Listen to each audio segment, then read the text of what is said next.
Hello and welcome to Long Beach, California. Or joining me for the third round of Endurance for Amateurs is my co-host Zach Purcell. How you doing tonight, Zach? Doing good. It's good to be here. This is a really interesting track and may provide some fireworks. Definitely will provide some fireworks, as we saw in the official season just, 3 weeks, 4 weeks back, when IndyCar came here.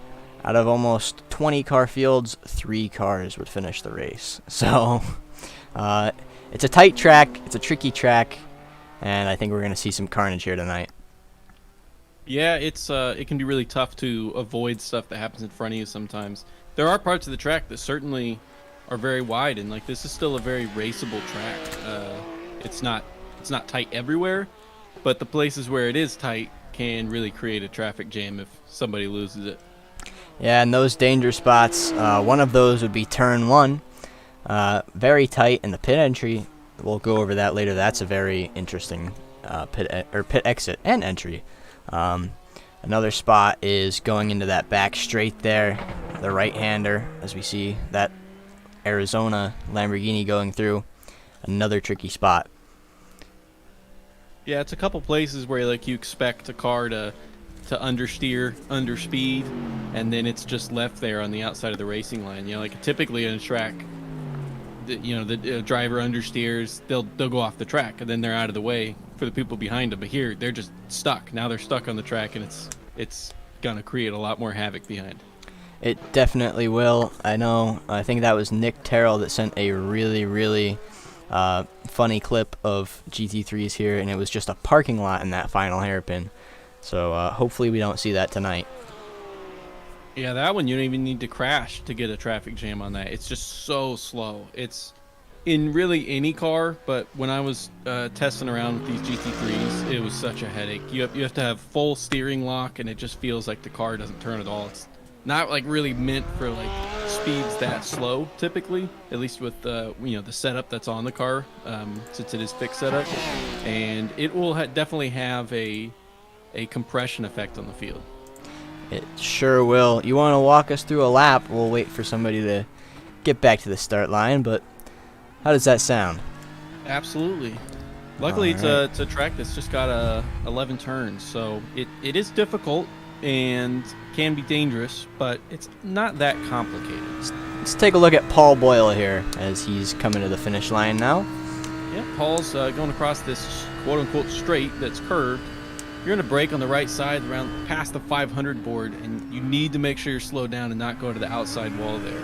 Come up to this little fountain that use like apex, like just straight lining it and then hug the inside. You're going to just do a little dab of the brakes, avoid this huge curb on the right, or you'll crash in the wall where that mark is. This one actually goes over a crest. Really easy to lose the rear, slam into that wall on the left. Next turn is pretty simple. This one's easy. It's hugely wide on the outside, but you don't actually want to track all the way out there because you need to get back to the left for the next turn. You started to lose the rear a little bit there. Brake around like the 250. There's no curb there. You can cut it, but if you cut it too much, you will get a slowdown. And this is the second longest straight on the track, so it's important to really take that turn well. Upcoming turn, you just want to send it with as much speed as you possibly can into the first bit of it. Get it slowed down because you're about to come to a really slow part of the track, so you want to have high entry speed there. And then here's this fiddly, dumb little hairpin that you have to have complete steering lock on. And you kind of want to take it out wide so that you can get more speed down this home stretch. And that's the lap. It's a pretty short track. It is a very short track, but still a very technical one. It's kind of a mix of, tight, but also, open, if that makes any sense. Yeah, for sure. Like, there's a lot. It just, it's not so tight that it scares you. It's open enough that it invites you to, like, really track out as wide as you can and push the limits. It kind of deceives you into thinking that it's a pretty safe track once you kind of get in the zone. Yeah, and here we see, who is this in this 56 car here? That is Nick Paletti. That's Nick Paletti. We see him in the Ferrari tonight. There's the BMW of Stephen Thompson. And just a little update on our Manufacturers Championship. In the Pro category, Audi is currently leading with the 10 points. And BMW is leading with 18 points. And in the amateur category, BMW also leads, but is tied with Ferrari with 19 points. So those seem to be some of the two most popular cars in the series. So we're seeing what the faster drivers seem to gravitate towards and what the slower drivers seem to gravitate towards. Yeah, we've kind of noticed some of the faster drivers. I think we even had one of the last two races where none of the pros used the Ferrari, but the Ferrari was the most used car in AM. But I do see that Nicholas Paletti is using the Ferrari for this track, so maybe there's something about its qualities that benefit it here. It's a very safe car. That and the BMW are the two cars that I think are the most universal, that fit most people's driving style. And I mean, the survival here is just going to be so important, because instead of going wide and getting a 1X, now you go wide, you get a 2X collision and bent steering. You definitely do not want that around here, because it will just ruin your day. Now, these cars are running on fixed fuel, and they have 4 laps to get their time in. So ideally, they want to run as many consecutive laps as they can and burn that fuel down to get their fastest lap. That's really the strategy. Most of the rounds of E4A, aside from, I believe this is the only round, will have open qualifying, like we saw the first 2 weeks. But since this track is so tight and there's a very good chance people can block the whole track in qualifying, we opted to go for the solo session. I do need to double check. I believe that Bathurst was the same as well. No, I'm incorrect. Sorry, I just looked at Nürburgring. So the Nordschleife will be solo qual. It would be so easy to ruin someone's 8-minute lap. So that makes sense there. And Long Beach just can create traffic jams. So those are even Bathurst, you'll have to deal with traffic on that open qualifying session. Yeah, and Nürburgring is coming up just next week, so that's going to be a fun one. As we see, that's Marcus Osborne. He ditched the Ford after Daytona, after saying he was going to drive it all season in his USPS BMW. Yeah, it was something that I think we all kind of expected. I don't know. I have to look around here. I don't think that there are any representatives of the Ford for this race. We do have the Audi. I mean, I know that at the very least Patrick Ripley's running it. I think Paul Boyle may be running it as well. But the Ford... Oh, wait, actually I do see there Gareth McAllister in the Pro. Yep. Currently 12th in class. So he's going to try to wrestle that car around here. There he is sitting in the pits.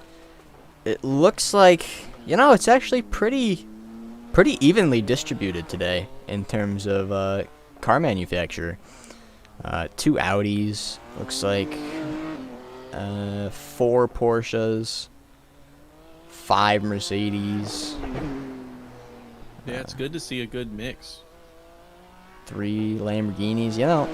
We generally don't see that very often. Usually it's most people gravitate towards one car, but not today. And of course, I always find it interesting to try to parallel it to real life. So the real life track record for Long Beach was from 2022. This year's IMSA race, speaking of GT3 specifically, from this year's IMSA race was the Mercedes. So we'll see. It's not lighten the times up, at least in Pro. We do have Ryan Tyler in 4th with it, and Sasha Kempter in 8th. It does have better representation in the GTD AM, though, for sure. It definitely does. Now, let's take a look at Jeffrey McDonald. That's a new name to me. I'm not sure about you. He just recently joined. He's also racing in our Open Wheel for Amateurs series, but this is his first race for E4A. And now, looks like the times are decently close here in the amateur timing screen. Certainly with that top 3. And I mean, look at the top three on both. Top three for Pro and Am are all within a tenth of each other. So now we're going to give out the commentator's curse to somebody tonight. Who is your pick for the win? Oh, man. Well, all right. We there was a couple times in both of the previous races that Keith Roycroft looked like he could be on to win the race. He got pole in Daytona, and he was high up. I don't know if he got pole in VIR, but he was running up near the front, and he was running in first for a period. I think it's finally Keith's time. I'm putting my money for GTD Am on Keith Roycroft. Keith Roycroft. Yeah, he took pole at Daytona. It's looking like he has a decent chance of taking it once again here in Long Beach. Daniel Real took pole at Virginia, and he's only 6/100ths of a second behind. And Daniel Hingley, who was up in that battle in the previous 2 weeks, also very, very close to Keith.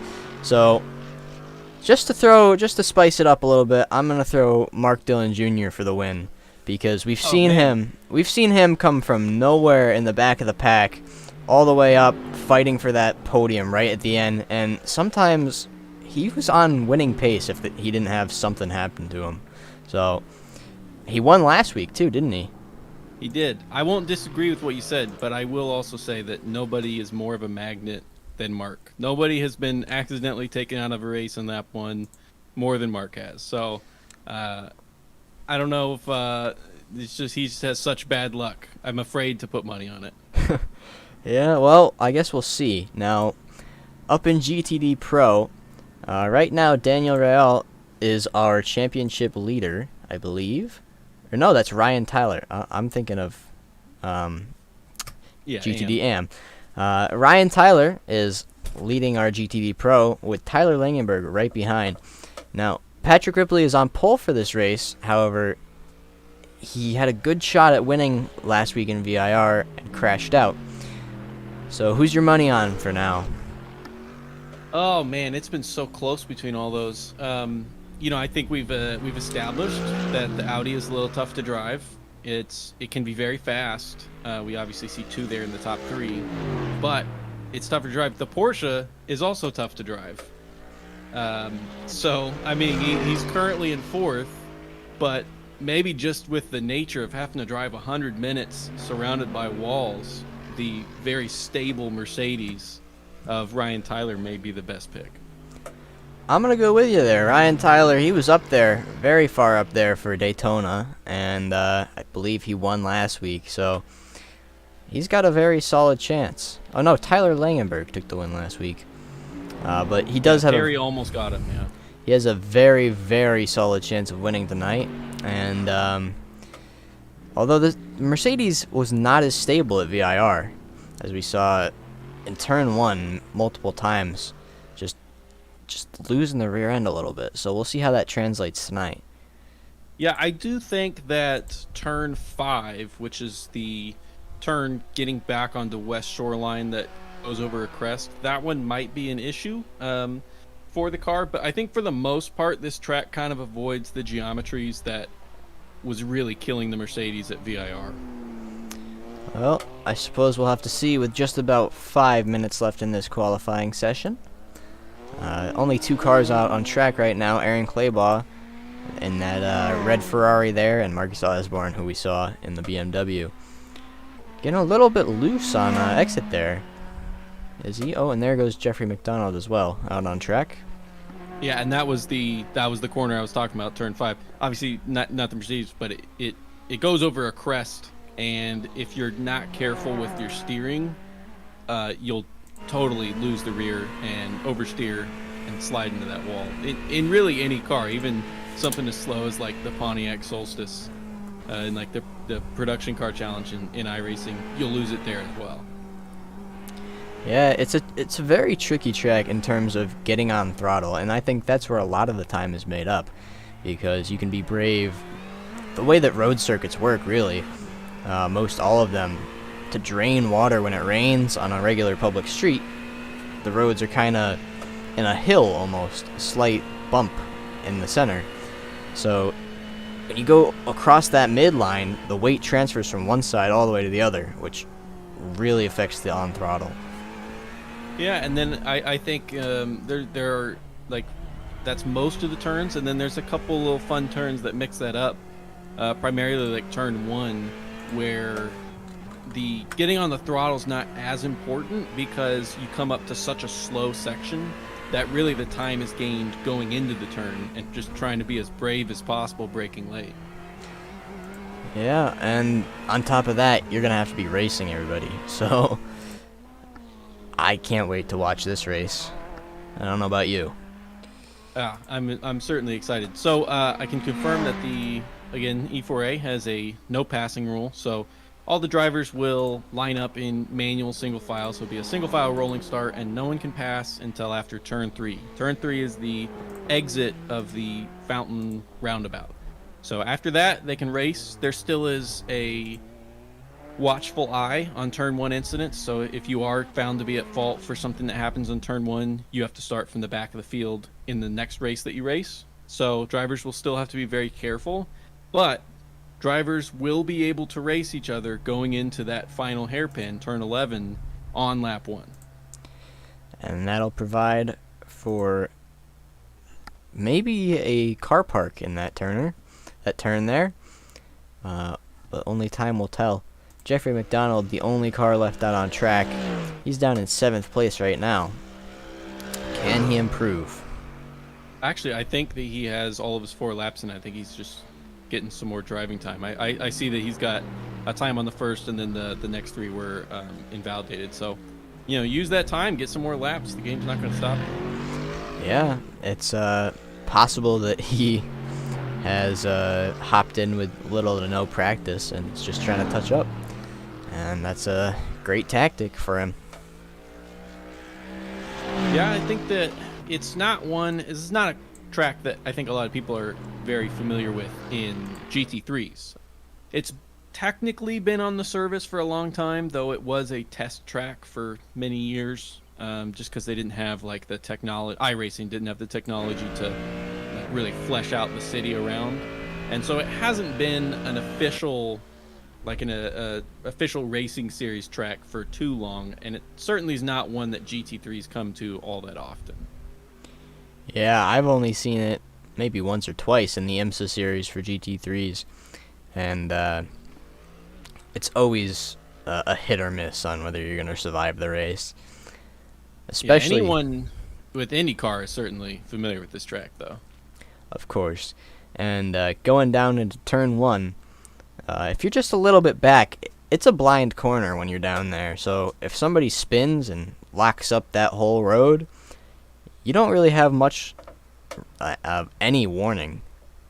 Yeah, that's a good point that I forgot to bring up, was that, you can't see the apex or the track after any of that in turn 1, and you have to brake pretty far back. I mean, you gotta, it's around the 5 or 400 board, and you can't see the apex. And turn 1, you're focusing on, even though there's the no passing rule, you're still looking behind you. Yes, you are. And now we'll see 5 seconds remain in this qualifying session. So we'll take a look at the race info. Here we are, Season 6 of Endurance for Amateurs, Week 3 at Long Beach. It's a 1.95 mile track with 11 turns, and it's over in California, Long Beach, California. The chilly race service for sure. I mean, it's supposed, that's what's supposed to be, but we did notice in VIR kind of got a little bit hot through practice, but it's still ice cold out there. Yeah, 63 degrees is the air temp, partly cloudy, which I'm sure will keep the heat down, and the track temp is only 92 degrees, so gonna be a great race. Hopefully that track temp stays down to allow some good racing, and let's take a look at our grid for tonight. So Patrick Ripley takes pole in the GTD Pro class, followed by Terry Cowger Jr., Paul Boyle, Ryan Tyler, Nicholas Paletti, Tyler Langenberg, Tony Watson, Sasha Kempter, Nick Terrell, Aaron Claybaugh, Matthias Ackrich, and then Keith Roycroft on pole for GTD Am. Yeah, then the drivers after, we have Daniel Hingley coming up second in GTDM, followed by Daniel Real, James Foreman, Stephen Thompson, Gareth McAllister, Christopher Craig. And then we have Mark Dillon Jr., Jeff McDonald, Antoine DeCash, Marcus Osborne, Christopher Newby, and Dave Ferrara. And Christopher Newby, one that was up in that win fight in the past 2 races, almost 2 seconds off the pace now. Anyways, Richard Curry, Daniel Barnett, and Brad McCombs round out the grid. 27 cars here tonight, but that's still a decent number for how tight this track is. Yeah, I don't think you want like a 40-something car field here. That probably wouldn't be for the best, honestly. No, definitely would not be preferred by many, especially when those car parks show up. And they're off. There go the cars, as we see that nice scenic view. It's static. It's the back of the grid here. Yep, it's not a full pace lap. It's they start pretty close to the finish line, so the drivers need to make sure they hurry up getting into single file. Yes, they do. Terry Calgar Jr. already, it says. What's happened to him? Not much, it doesn't seem. Oh no! Oh no! That doesn't look good. Alright. Flag now. Oh, we'll go back to this, but my overlay is showing me everybody is crashing.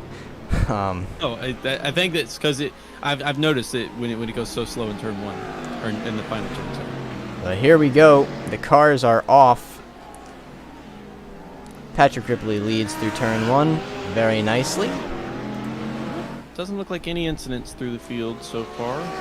Looks like the 14 car, though, had an issue. Or the car, unfortunately. That would be Stephen Thompson.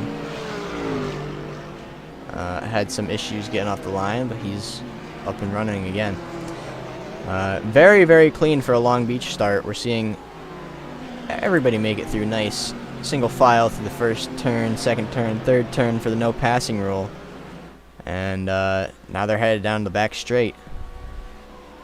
I know the drivers did receive a speech keeping this first lap clean for sure. So we're seeing it so far.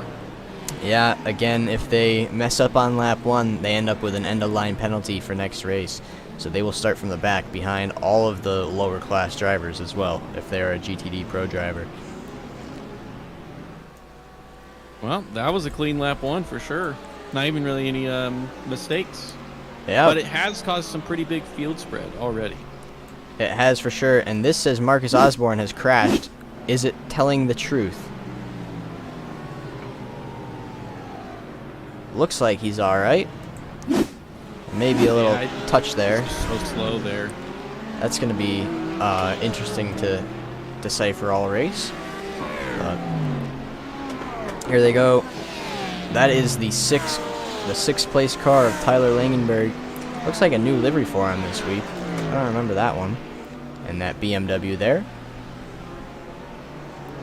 Yeah, it looks like maybe. I'm not sure if I've seen them. It might be a variation of what he's had before. This isn't the same turn though. This is James Foreman. Just losing the rear end. Yep. That's that hump I was mentioning. Back to Tyler Langenberg. Tony Watson follows Terry him Calgar closer. making a move. They're going into the hairpin. Terry Calgar and Patrick Ripley for first. Where is he? There he is. Oh, that was clumsy. That was clumsy. Oh, there's the car park we were talking about starting to form. No collision, like no major collisions, but they all just kind of had to come to a stop as they were trying to go through the hairpin side by side. Let's take a look back at that. Patrick Ripley, Terry Calgar, Paul Boyle, Ryan Tyler, Nicholas Paletti, Tyler Langenberg, all up in that. Oh, they touched on the straight. Oh, they both survived though. Here's what happened there. Ooh, Terry just turning in a little bit too early there, and that causes everybody behind to also check up and oof. Tyler Langenberg. But later on that straight, they got into each other. That could have been a huge wreck for both of them. Oh boy. Tyler Langenberg coming out on the wrong side of the stick there. He was in 6th, lost 4 places, down in 10th now. And Terry Calgar Jr. also leads. Daniel Hingley looks like he's had an issue. Christopher Newby, Paul Boyle into the water fountain. Oh, Paul Boyle's backwards. Let's see what happened to them. Oh, and that is some damage. That's Ooh. big damage. Nobody's gonna be happy there. Very unfortunate. Paul Boyle's still on like a 10-point turn here, trying not to pull out in front of any other drivers, but oh, that's a killer. He was in third. He's gonna be kicking himself after that one. This we see, that looks like Paletti, Akrich, and Watson, as Akrich just kind of scrapes the barrier on the inside of that turn there. Daniel Hingley down in 11th place, I believe, trying to limp that car back. Wow, that is crabbing. Points for trying, but I think he's gonna park it and tow it. There he goes. He has jumped to the pits. Oh, send by Tony Watson. There's there. Tony Third Watson. one. Great pass. Nice move. We just caught it just in time. And what happened to Keith Roycroft after taking pole? He is all the way down in 10th. Well, that's his car's all crumpled up on the front. I don't know what happened, but that's some damage. Let's see if we can find what happened to Keith.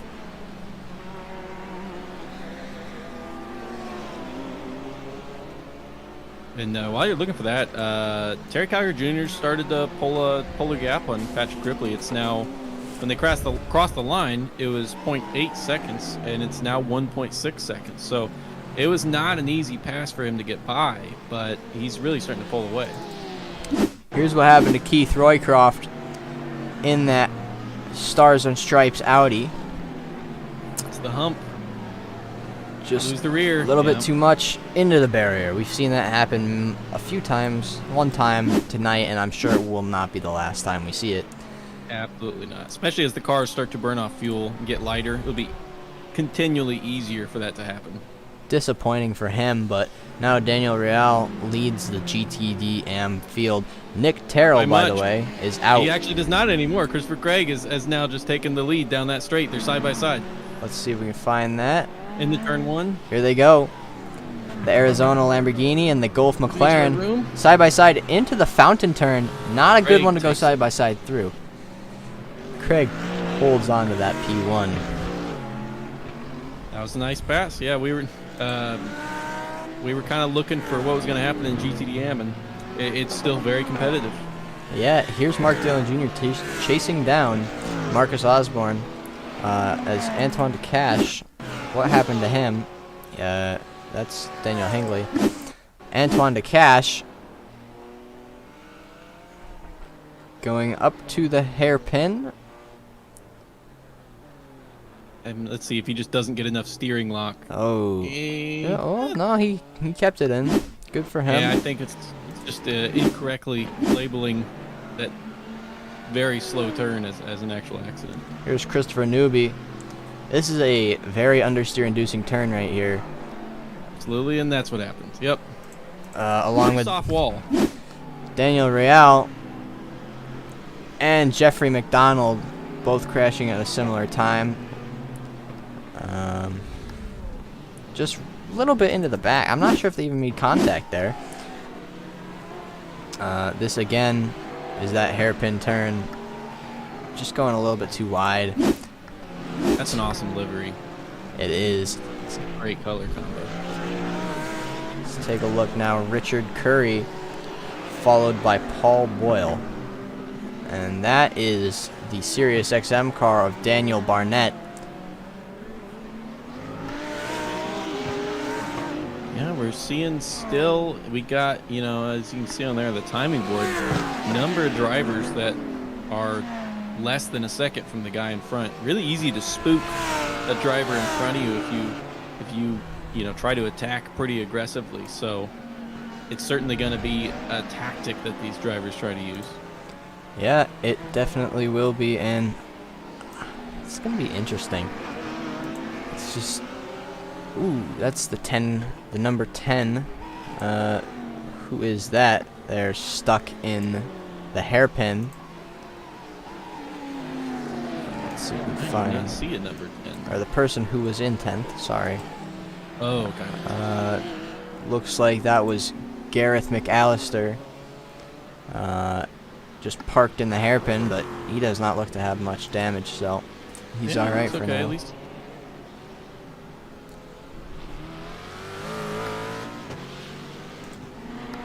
So we've still got Terry Cowger Jr. in the lead. However, that gap that he was polling, that stopped. It's staying at a little bit over a second for Patrick Ripley. So the gap that we've got for the lead has not really extended at all. So Ripley's not out of it, that's for sure. No, he is not, and he's still got that decent 1.4, 1.5 second gap. So I'm sure we'll see a decent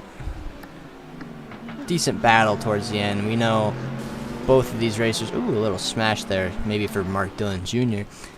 Both Terry Cowger and Patrick Ripley, both race winners in the Pony Express series, and we know what they can do. There's Paul Boyle looking to get past Daniel Barnett, along with Stephen Thompson right on his bumper. He's going to look for it up the inside. Just not brave enough to make it happen. Check out the race there for GTD AM. I mean, they got 4 drivers, each within a second of each other, and Marcus Osborne's kind of spoiling the party a little bit, breaking 2 of them up from each other. But really, really tight up there, and McDonald had a great exit out of the last corner there. Going into the fountain right now, it's just a couple tenths.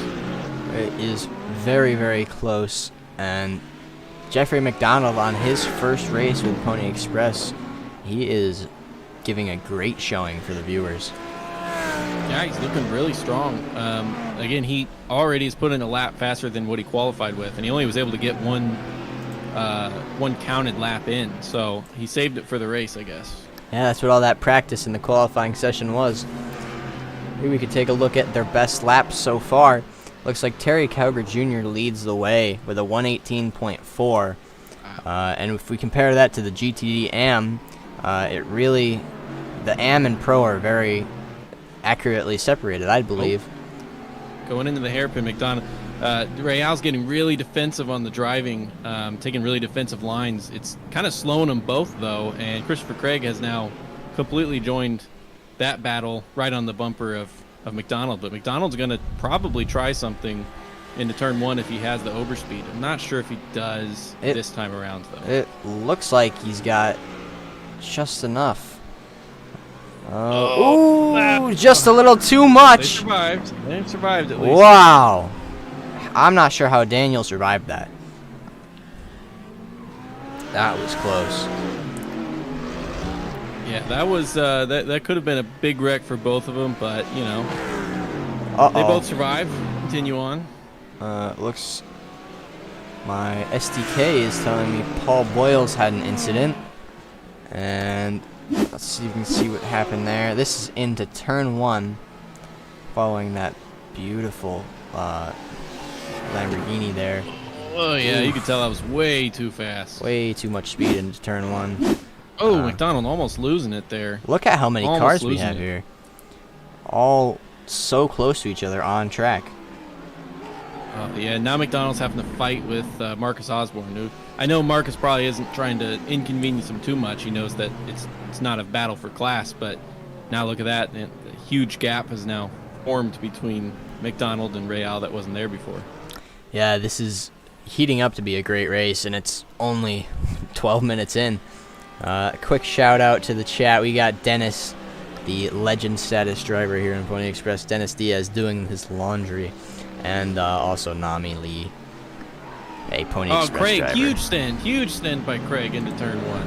Oh man, I think Jeff McDonald was just a little hesitant from that incident that he had in turn 1 last lap, and man, Craig had an awesome on the brakes to get that past him. Very nice there from Christopher Craig. As I was saying a little while ago, the difference in pace between GTD AM and GTD Pro is very defined, and I think that our system of ranking the two classes is done wonderfully, as we see almost a second and a tenth separate the fastest times of each class. That and all the top 10 drivers on track are all in the pro category. So it's been a really successful class creation. This is the first season that we've tried it, but I think the criteria were correct. Yeah, we can see right here how it looks in terms of overall, and mostly it's red and green. But Mark Dillon Jr., he taps the wall or something, it sounded like. I'm sure we'll see a lot of that tonight, however. And just 14 minutes in this race, I can't imagine how stressed some of these, especially the GTD AM drivers that are all so close to each other. I can't imagine the kind of stress they've already gone through. Probably all white-knuckled, and they got a long time to go. Oh, yeah, we are not even a quarter of the way through, I don't think. So we have a while. Most races, we have a Discord chat. There's people talking in there. Throughout all of practice and all of qualifying, there was only like 3 people in there. Clearly a big field. It's not that people didn't show up to the race. It's that everyone is trying to focus so much on this track. It is a very tricky track, and if I were them, I'd probably be doing the same thing, to be honest. Let's take a look back now to Keith Roycroft. He spun earlier in the race. He's looking to make up those positions on James Foreman, as we hear some more crunching of those sidewalls and barriers. Yeah, Roycroft is elected to not get that damage fixed still. Hopefully he's got his fast repair on, because surely he must know he's got some pretty decent damage. But I mean, he's still putting in pretty good lap times, so he's fighting through it. Yeah, if I were Keith, I would stay out there. His fastest lap is only 2/10 off of the fastest lap in GTD AM, and I mean, obviously it's not hurt him too much, so he can drive around with it for the rest of the stint. Like, it's only about another 10 minutes, and then take his fast repair when he pits. Yeah, we'll definitely be looking for him to probably give us an idea of when the first pit can happen. I'm sure right as his pit window opens, he will be the first one to jump and get out of here.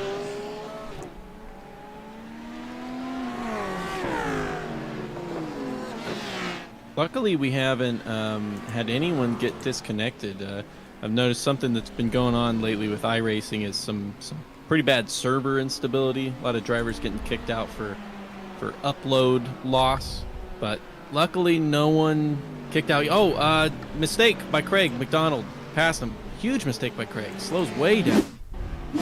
See him as we. What is going on? Just a little bit into the wall. And they just crashed into the wall. I think he had some sort of equipment malfunction, because he just ran into the wall and then just towed.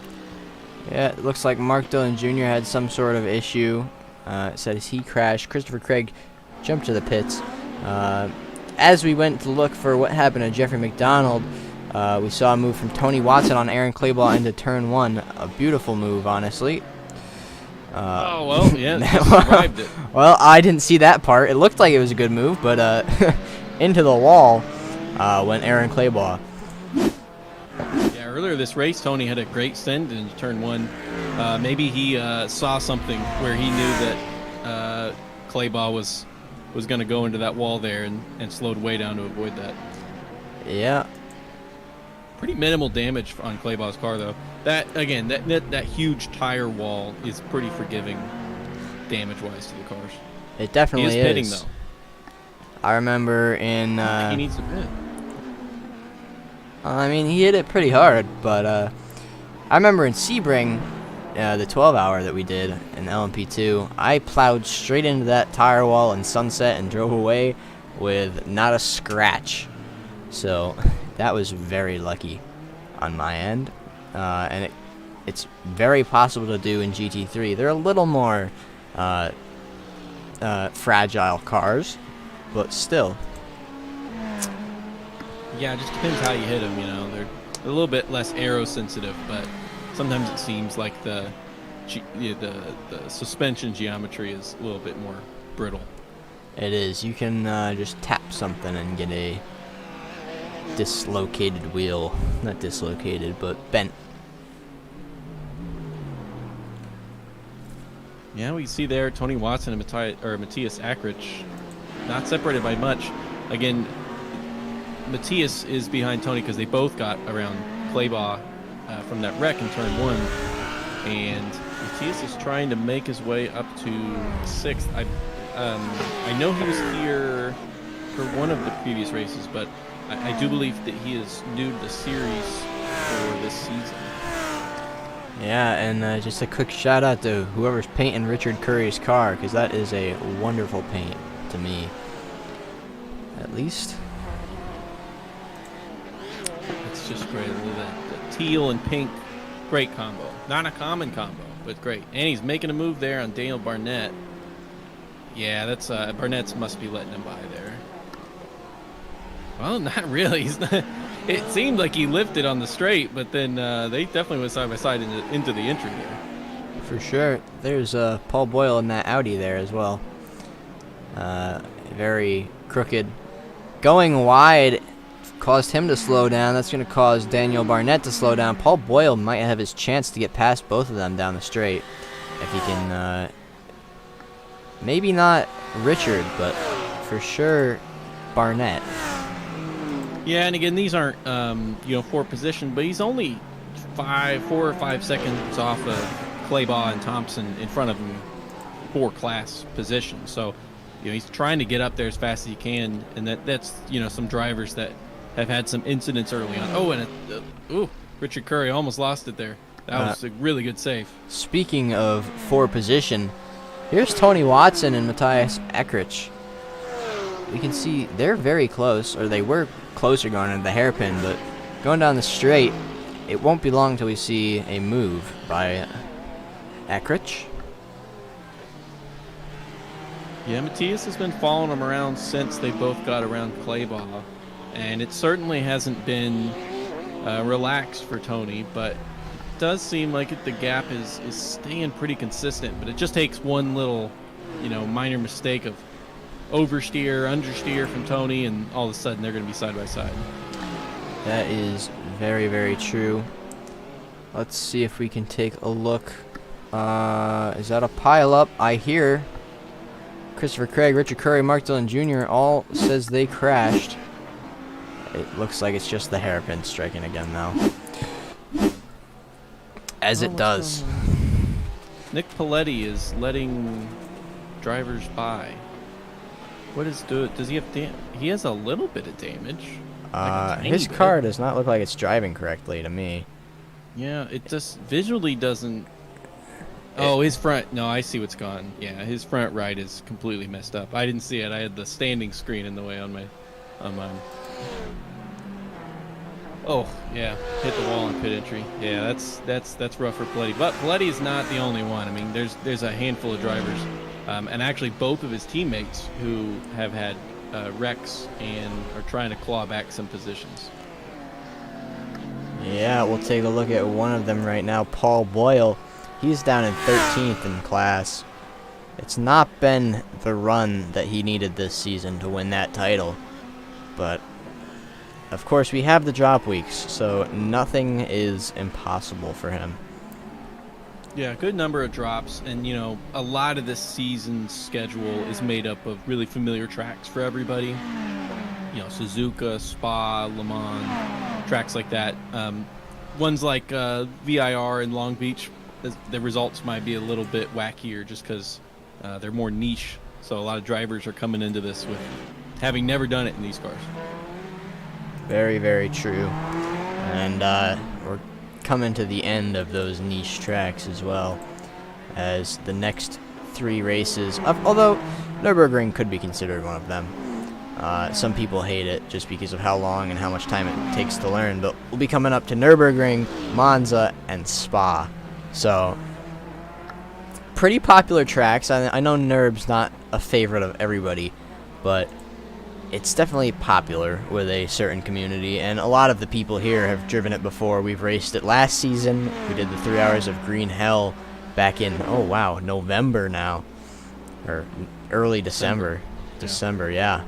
A long time ago. So it should I'm hoping for Paul Boyle to have a good race pretty soon here. I mean, if we're talking Nürburgring, You should never put your money on anybody but Brad McCombs for a Nürburgring. Very, very true. Oh, a little bit of a car park there in last corner. There's Paletti, Roycroft, Curry, Barnett. Just not enough room for all those cars. No collisions, but man, they just really have to get on the brakes there. Super, super close. But they all managed to make it through. Barnett dives into the pits as well. You know, I hate to be ignoring, you know, the front, you know, the leaders for the top of the class. We still have Patrick Ripley there, just under a second from Terry Cowger. But Terry Cowger Jr. is coming up on a lot of traffic right now. Like 4 cars in front of him that he's got to lap. So this could be something that he already has lost some advantage to Ripley, but we'll see how Ripley deals with the traffic behind. He definitely has. It looks like some of the cars are being nice to him and letting him by, so I'm sure he'll be waving out the window as he drives. Yeah, he's coming up to 3 nose to tails. We're going to take a look back at Keith Roycroft, who is looking to make a move on Richard Curry, possibly. Well, that's what we're looking at right in front of Terry Cowger Jr., actually. So that's how far back they are. They're almost about to be lapped now. Down in 8th and 9th place in the bottom class. As they all get super tight once again. Ripley inches away from Terry Cowger Jr. there. Very, very, very close. It was one of those where if maybe Ripley had seen it coming, he could have got more advantage if he had taken the corner differently. But he ended up having to slam on the brakes. That's Mark Dillon Jr. crashing, it looks like. He's stopped on track. Right out of the water fountain corner. It's going to be the bump, isn't it? There he goes. And the rear steps out. Yeah. As many have done before. No wreck, at least. No damage, but a broken ego, possibly. 6th place now is in the pits. That would be Mr. Ryan Tyler, our championship leader in GTD Pro. As this looks like Keith Roycroft sizing up the move, but can't make it happen. I gotta say too, we gotta check out onboard over that bump during one of these, because it doesn't look that bad on the outside, but it's you can really feel it in the car. This is Daniel Real and Christopher Newby into turn 1. Not gonna happen there. So we're gonna take it back to Keith Roycroft here. Oh, that is so slow. It's so slow. There are cars close to each other everywhere on this track. I don't know where to look. Patrick Ripley dives into the pits. Marcus Osborne's also in there with him. Again, it's we're now in the pit window, and Ripley did not want to have anything to do with that. That was a mess, and that may be a great strategy call down the line, avoiding that slowdown. Yeah, that traffic was not for him. I think his strategy there may have been do the opposite of what Terry does. Of course, now he'll be possibly at a strategical disadvantage later on fuel, but he will have that clean air when he comes out. So Terry just now finally got around that group that we pointed out, a few laps ago. Ooh, there's Keith Roycroft. He's got a good run up the outside. Oh, yeah, Richard Curry kind of let him have it there. Curry did not want to battle it. He knew he chose the wrong line and conceded. That's Dave Ferrara and Tyler Langenberg side by side through the hairpin. And a little bit of light up of the tires, too, there, surprisingly. Dave Ferrara makes it work. Tyler Langenberg flashing his lights. He's not happy. They're side by side once more going down the straight. Dave Ferrara very wide around that bend, which loses you so much ground. As I said at Daytona, 1 foot or 25 feet for every 1 foot. But wow! Oh, I thought that was going to be the move of the race, but no, into the wall. Yeah, that wasn't the shame is that wasn't for position in class. Those guys were having two totally different races. But wow, that was fast. That was interesting battle there we saw. Let's take a look. And that's him falling out of third. Ferrari was in third in GTDM, although I don't know with some pits if that was net third, but that's rough. Yeah, we'll take a look back at second. That's Christopher Newby there, following Daniel Real. And Richard Curry says he had a moment, but that may be just a hairpin striking once more. What a race this is. Yeah, we've got some people close, and you know that's our lead that we got for GTDM there. We gotta wait for GTD Pro to shake out. Obviously, we know Cowger and Ripley are competing. Oh, huge wreck. Oh. I heard it, and I saw the red light up on my screen. Paul Boyle flashing his lights at Daniel Barnett, or that's Patrick Ripley, I mean. Sorry. Yeah. That was Barnett, and then Paul Boyle hit him. Stuck in there. Barnett just parked there. Looks Nothing like Keith Paul could do. He was just coming out of the pits there. Looks like Keith Roycroft was in there too. Unfortunate. I think Paul's had pretty much every bad thing happen to him so far that he could. That is very true. This is your battle for first in GTD AM. Paul Boyle is also in there, but he doesn't count. And the battle for ninth in GTD Pro, there's nothing there. This is information that we don't want. Here we go. A lot of drivers just a little bit over a second from each other, all very, I mean, you can see a driver in front of you. It can really help you get that extra speed. Oh, Newbie is close to Real, though, here. Coming down to turn one, I think he's got some overspeed to make a move. Real's getting very defensive. How's he going to get on the brakes? Did it well. Sometimes it's hard on the inside there to get it stopped. Yes, it is. Christopher Newby down in 22nd. Where is he on track? Says he's had a moment. We're looking at Newby there. Oh, never mind. McDonald, I mean. His car is smashed up. He was once running third. Just a little bit. No, he's safe. It's just that hairpin striking once again on my timing screen. Oh, Newbie is close. But he didn't take that. He took that a little bit too high speed on the corner entry, and now you can see where he's losing some ground down this straight to Real. Yes, he is. Newbie, our GTDM leader in the championship right now, taking a first place and a second place in the first two rounds, respectively. And with that gap to Dillon Jr. behind, I mean, they got everything to fight for right now. Oh, okay, he's into the pits. All right, no more fighting between them. One thing to mention, however, Mark Dillon Jr. is tied exactly with 100 points. So it'll be close. It'll be very, very close between these two. Yeah, it currently isn't on the track at the very least. So and that's Terry Cowker in the pits. Okay, so now we're gonna see how the Cowker Ripley deal shooken out. I don't know if Sasha Kempter's gonna be able to take the current lead. If he doesn't, I don't know if he needs to pit on this lap. Ripley, of course. Ripley's pretty far away on the lap. He's just getting on the EC side way after turn 8. And Kempter is into the pits as well. Okay, so everyone has to at this point, probably. So we're 32 minutes into the race. Oh, Ripley's got damage. Do we know? He's got pretty bad damage. I don't know what that's from. That would be the incident in turn 1, no? And Cowger Jr. is about to be driving out of the pits here, so that's a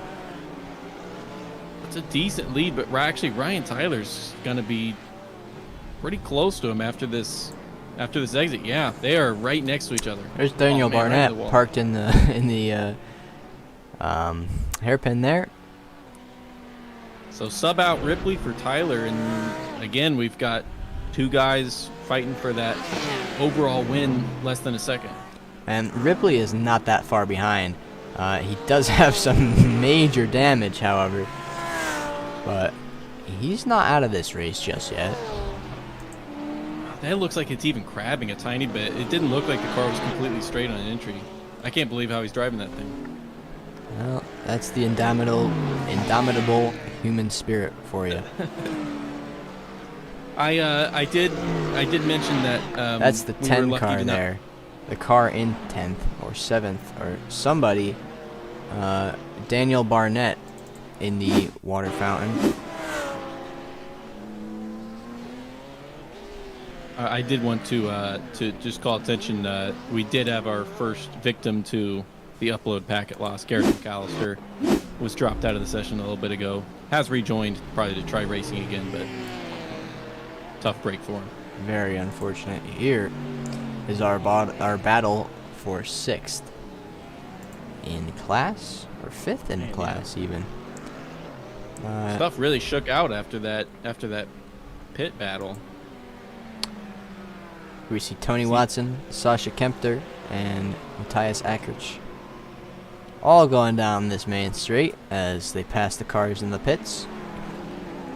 Yeah, at the very least, Tony and Matthias have really been going at it for this race for quite a long section of this. Just to be mentioned, however, Jeffrey McDonald is leading his class despite his spins. I think he may have to pit still. Yeah, just it might have been a little bit early for that to have worked. Obviously, he had to pit for some damage, but here's what the stints look like right now. Very, very varying across the field. a lot of that's drivers pitting for damage that they received. Claybaugh's one who had to do so, but he's still in third. Quite a ways off from second, but anyways, here goes Ackrich, looking to make the move up into 5th place. Gonna back out of it, however. kept her well on the brakes. Yeah. Tony Watson lurking in the shadows back there, too. Can't forget about him. Right on the Matthias bumper. takes this corner. Oh, man, I don't think Kempter took that the right way there. I don't think any of them really gained much on either. Seemed like they all apexed too early there. None of them really swung it wide. I think they're afraid of swinging out wide and having the driver behind send it on them. Yeah, it looked pretty uniform in terms of exit, but Ackerich just a little bit better on the brakes, but sacrificing that exit, however. Yeah, no turn one heroics there. This is Daniel Real and Christopher Newby into the hairpin. Oh, That's man. just disappointing.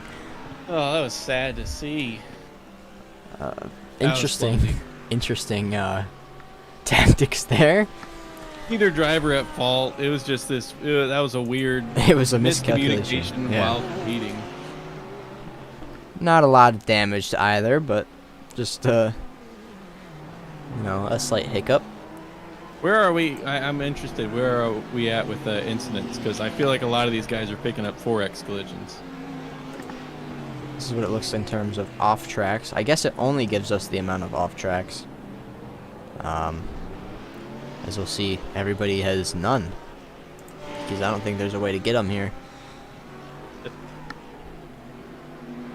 If I look up incidents, I can see it in here, but it includes stuff from like quals. But actually, most drivers, I think a lot of these collisions are ending up being 0x collisions because there's honestly not a lot of drivers who have a lot of incidents. So that is the 10th place car, Christopher Craig, I think, parked in the hairpin. A little bit of Tony Watson got in the back of Matthias there in the roundabout there. That's what happened to Christopher Craig. Tony Watson here. Let's see what happened to him.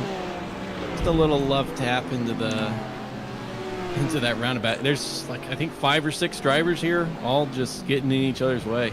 Boop. Mark Dillon Jr. Look at that, Matthias on Sasha. Can he make a move here? They're both kind of getting held up by Keith Roycroft and Gareth McAllister, which is not, those are not drivers. McAllister's laps down from getting disconnected, and Roycroft is not in the same class as those two. There's 3 actually, including Watson. Sorry. I hear more crunching in the background. That's never what you want to hear, but Keith Roycroft, there's Gareth McAllister as well. Yeah, McAllister letting him by. He's laps down after his internet issues. Brad McCombs in the session but did not start the race.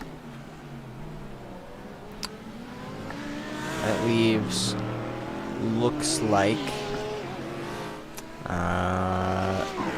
about 23 cars still on track. Feels like more, you know? Yeah, so it's much action. such a tiny track. Yeah, the midfield of GTD Pro and the front of GTD Am have been so tightly contested. Again, we barely really paid attention to Terry Calgary Jr. there leading at the front from Ryan Tyler, but again, it's still just like a 1 second gap. Those two are barely pushing and pulling on each other. Side by side, Tony Watson and Ackrich. We've seen this before, although no, Ackrich looks like he has damage. Do you see his car driving like that? Is that yeah, just he me? does. I look. He has damage on the front left and a little bit on the front right. Looks like he's crab walking down the straight. That tire doesn't look right on the front left. That's a problem. He may pit here. We'll see. Yeah, he is crab walking a little bit, but he's not going to pit. It's not bad enough for him, apparently. Interesting. It's hard, too, in the cockpit sometimes to really figure out exactly how much damage you have, and that tire's not facing the right direction at the very least, I can tell you that. Yeah, Patrick Ripley went into the pits. He took a fast repair, and he's Dan back Real's on track. on Chris Newby here. That's for second place. Net first, I believe, if McDonald's pit was too early. Oh, he hit the wall there. It's not what you want to see. A little bit understeer. Here's Nick Paletti getting chased down by Patrick Ripley. Patrick just so much faster. I just lets him go, yep. He's not That willing was to for fight it. position, but I guess Paletti just knew that Ripley's putting in some steamer laps. Because Ripley does have that damage fixed, which he did get fixed on his last pit. So he is at full speed again. Speaking of lap times, Keith Roycroft has put in a personal best of a 119.5, although Daniel Real still holds the fastest lap. You know, and Roycroft, you know, he was on pole, and then after an early incident was almost dead last for GTDM, but he's really fought his way back up. You know, he's back he's got a clean car again and trying to make up those positions. His next guy in front is Mark Dillon Jr. is the guy that he's going to be trying to catch next. Seems like Richard Curry had an incident in that beautiful Lamborghini there. Ooh, just a little spin, no damage, but overheat the tires. To lose it. I Flat think he got spot. on those curbs a little bit too much. Yeah, I'd say so.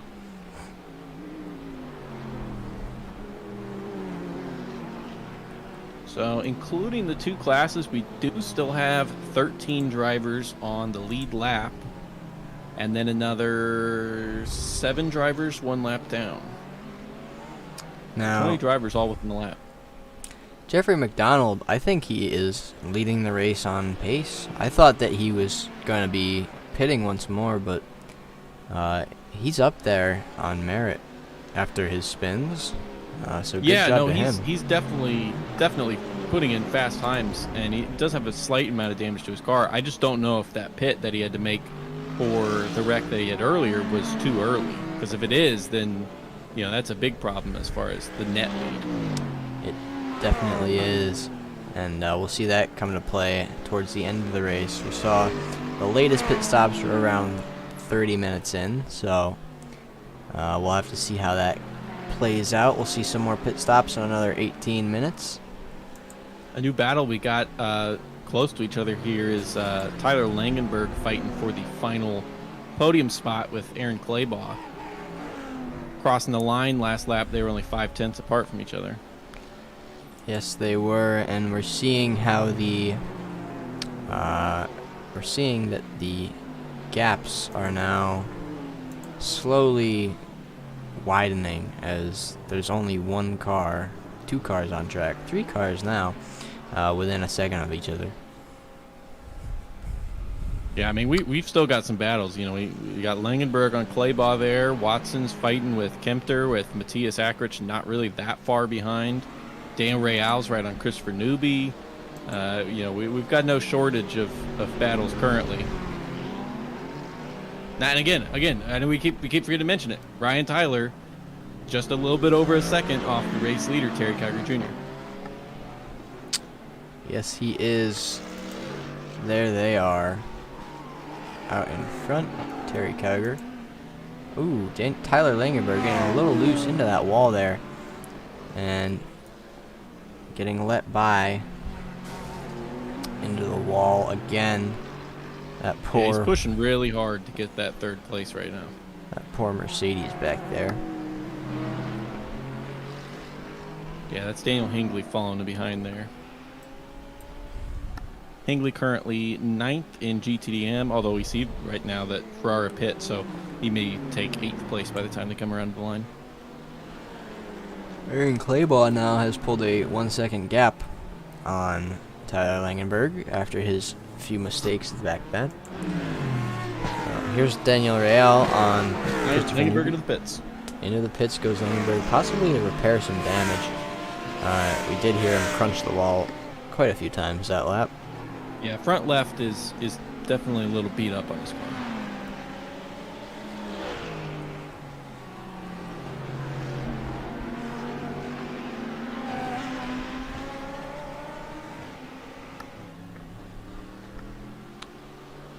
Let's see what we're looking Who's at that as far in as that. front? That looks like Jeffrey McDonald making the move, getting past whoever is behind him. Looks like a back marker. Yeah, because he's stayed in first place here for class. With Christopher Newby only a couple seconds back, and Real just 7/10 off of Newby. So all of our podium spots are pretty close right now in GTDM, and I you know, even the slightest mistake here is seconds lost. Yeah, and that gap coming down as well between Newby and McDonald. You can see on the graphic there. If we go all the way back to McDonald, it has steadily decreased almost 2.5 seconds over the past 5 laps. So we're going to see Newby catching McDonald any time now. And again, yeah, he does. McDonald does have a little bit of that damage, but I mean, certainly Newby's not going to be sped up by Real being directly on him, because he's going to have to probably do some defending with how close these two drivers are. And may have to do so into this corner here. And now we're starting to see some of those marbles on the track as well.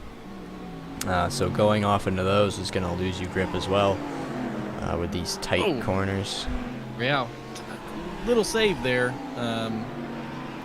Lost that advantage of possibly trying to make a move here going into turn 1. Just had the slightest of snaps.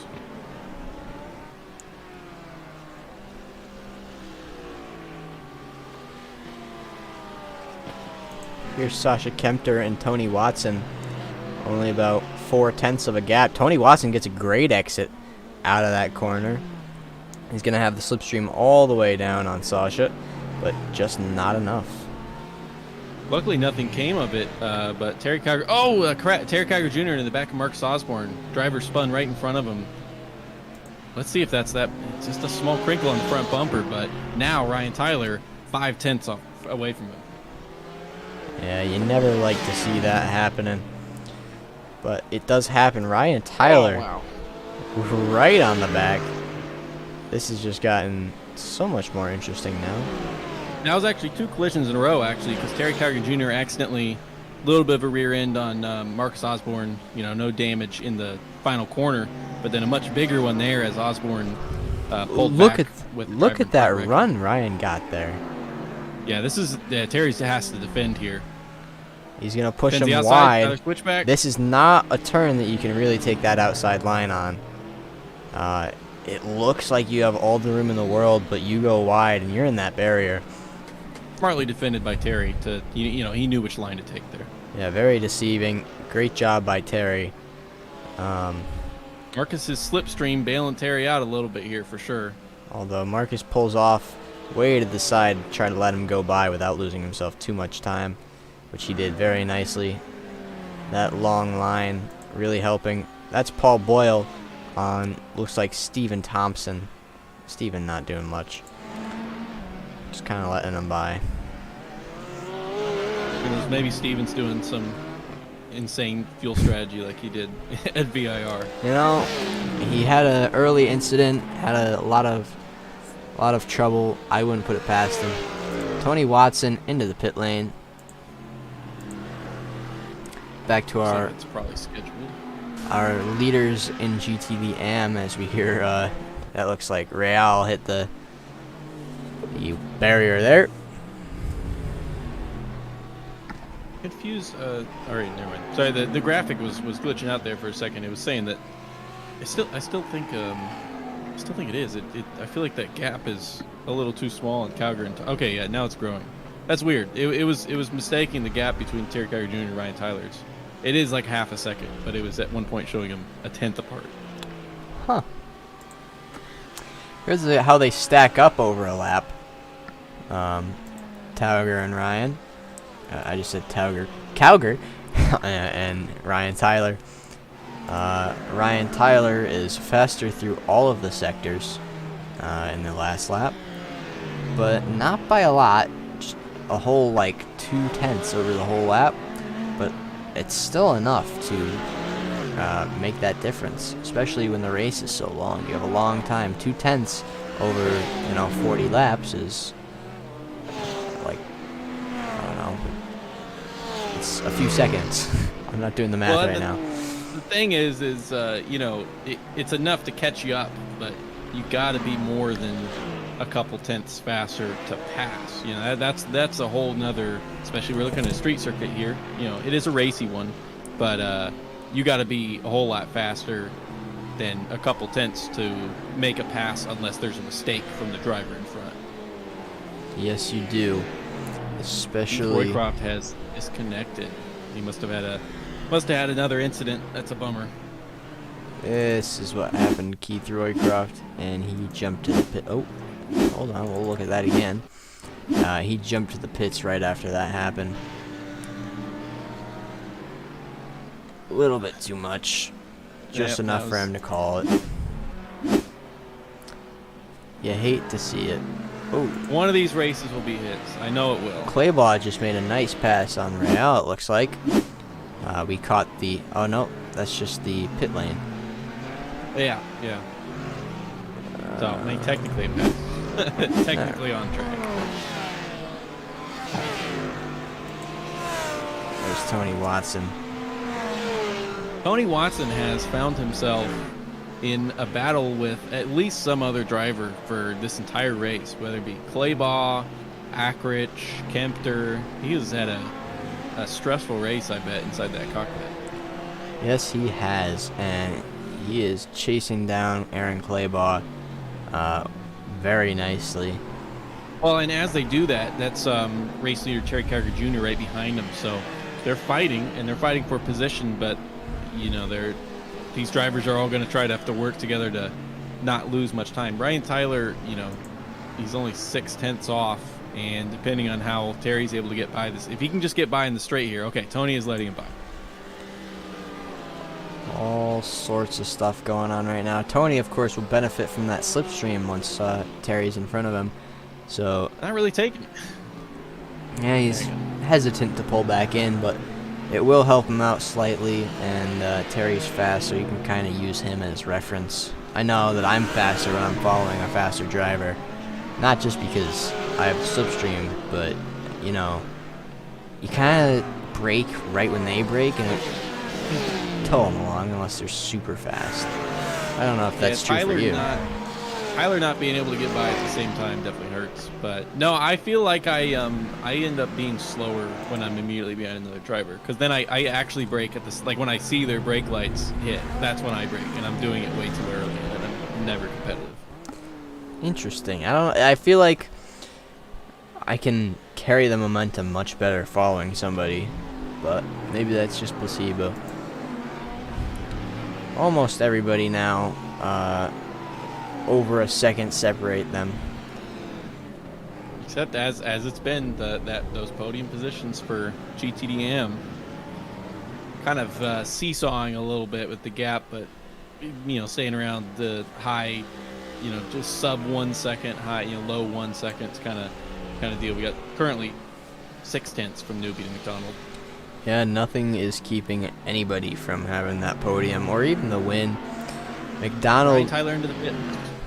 Yeah, I'm guessing after his traffic debacle, he's into the pits to try to get that clean air.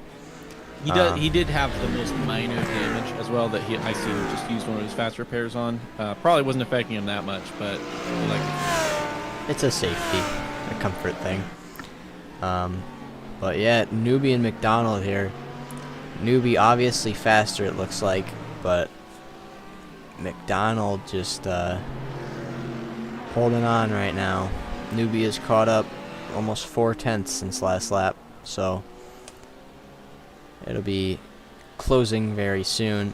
But as we've seen, it's very hard to pass.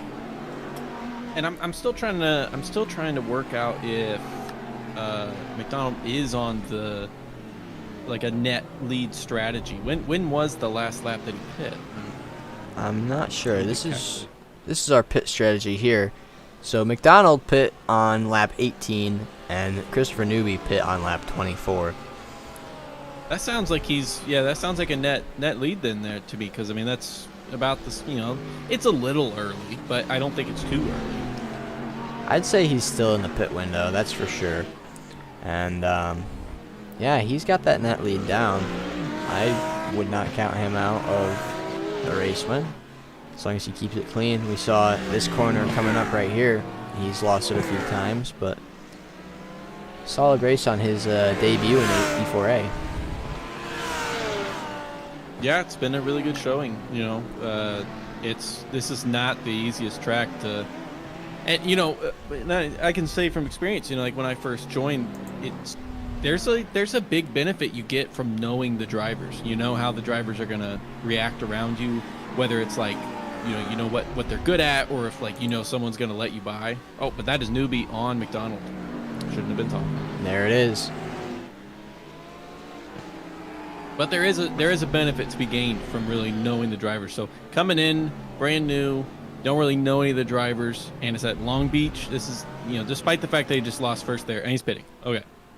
I don't think scheduled pit stop. I don't think he tried to fight it too hard because of that. But yeah, like you're saying, knowing everybody, knowing their tendency. Like you're more of a safe driver. If I come up on you, you're probably not gonna try to kill me if I go for a deep lunge. But somebody like maybe Claybaugh, who is a very, very seasoned racer and is a little more racy, if I go for a lunge on him, I should not expect to make it out so clean. Well, I can confirm that you did hit me in the Red Bull race, so I did. I do know that happened. That did happen. That was my single screen days. There's Ripley going on it. Oh, that's Curry, though. Not for position. That was my single screen days when I couldn't see to my left or right very well. Still single screen. You are still single screen. That is true. I think I set the record for the fastest or the most drive-through penalties in 2 laps. Yeah. I think I did 3. So we got here, we're looking at Paul Boyle on his teammate, Nicholas Paletti. Fighting for 10th and 11th, although I think that, fighting is maybe not the word there. Paletti lets him by. These Doge Squad boys, they put in the work. Apparently they have a timing and telemetry and whole tracking sheet for their practice for E4A. I know, with VIR, I'm assuming they probably did this race, especially with 2 weeks of preparation, but they tried every car to see which one they liked the best. I don't even own every car. Neither do I. Very dedicated to E4A. Unfortunate for them that they couldn't have a little bit better of a turnout tonight, down in 11th and 10th place. But not a bad race by any means. Yeah, and they do have Claybaugh also in 7th. Ooh, that was close. McDonald really slowing down to let those guys by. Yeah, lost a lot of time there. Even though McDonald's all the way down now in 5th, he doesn't want to lose that time. His race isn't over. He's just is ahead in the pit stops. So I don't know if he's being a little bit too polite to the cars that are lapping him. Yeah, I mean, I think also that was just one of those cases where there was like a little bit of a bump, and you know, as a driver, when you're trying to let people by and something gets that dicey, you just put your hands up. You're like, I'm just completely backing off. Let these guys through. I don't want to have any problems with this. I suppose, but I hope they're not letting go of the wheel. That wouldn't be good. Maybe metaphorically put your hands up, yes. Yep. There's Tony Watson. He's having a decent race for what it's worth. Only down an 8th, but a very solid performance from him. I mean, we've seen some really good moves by him, and you know, he's had to fight this whole race. So we're going to be looking at him battling Claybaugh here, and maybe he'll be able to pull off another one of the moves that we've already seen him make. Yeah, we could see it maybe by the end of into the next lap. He looks faster than Claybaugh. He could get that slipstream down here, and then down the straight, and maybe make one of those dive bombs. Not dive bombs, but lunges. Dive bomb wouldn't be the correct term for that.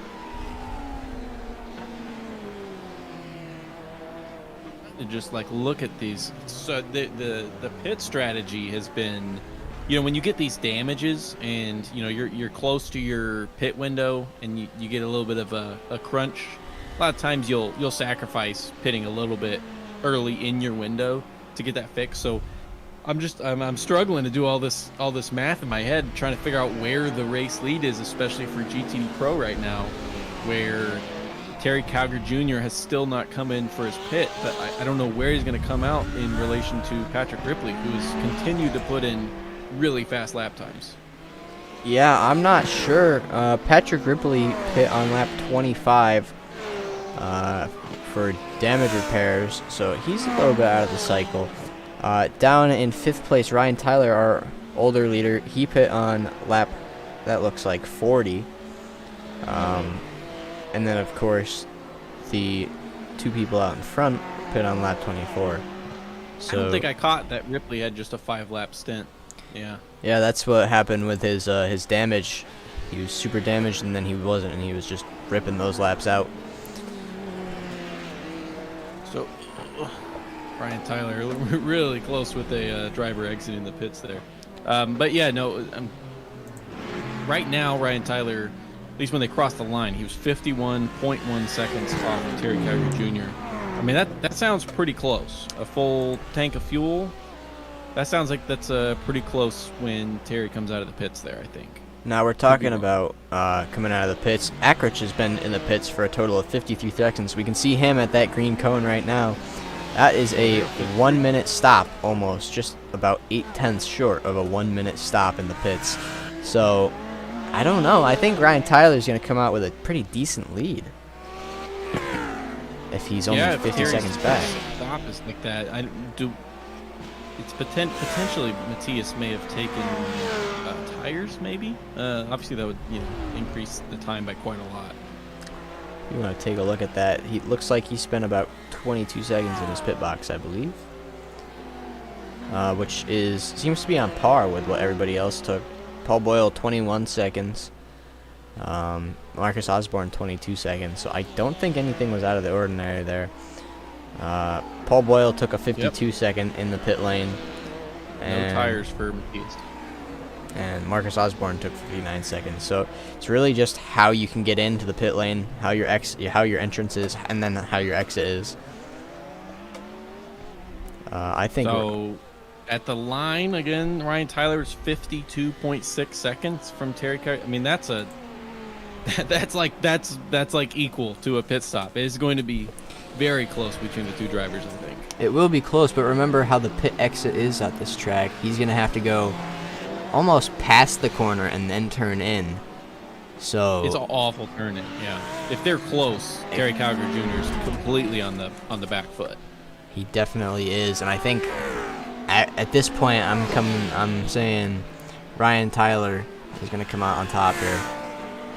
Well, he's got to deal with Dane Ray out in front of him right now. He's getting slowed down quite a lot coming into the hairpin. Yeah, at least for this stint, I mean. But, yep, he's got traffic to deal with, and that's one thing that Terry Calgary Jr. does not, as you see him on that mini-map. And just up ahead there, he is leading with nobody in front. Completely free air. Ryan Tyler just lost 1.2 seconds on that lap dealing with this traffic. He's still behind Daniel Real right now. Yeah. Just to mention, Terry Calgary Jr. is into the pits.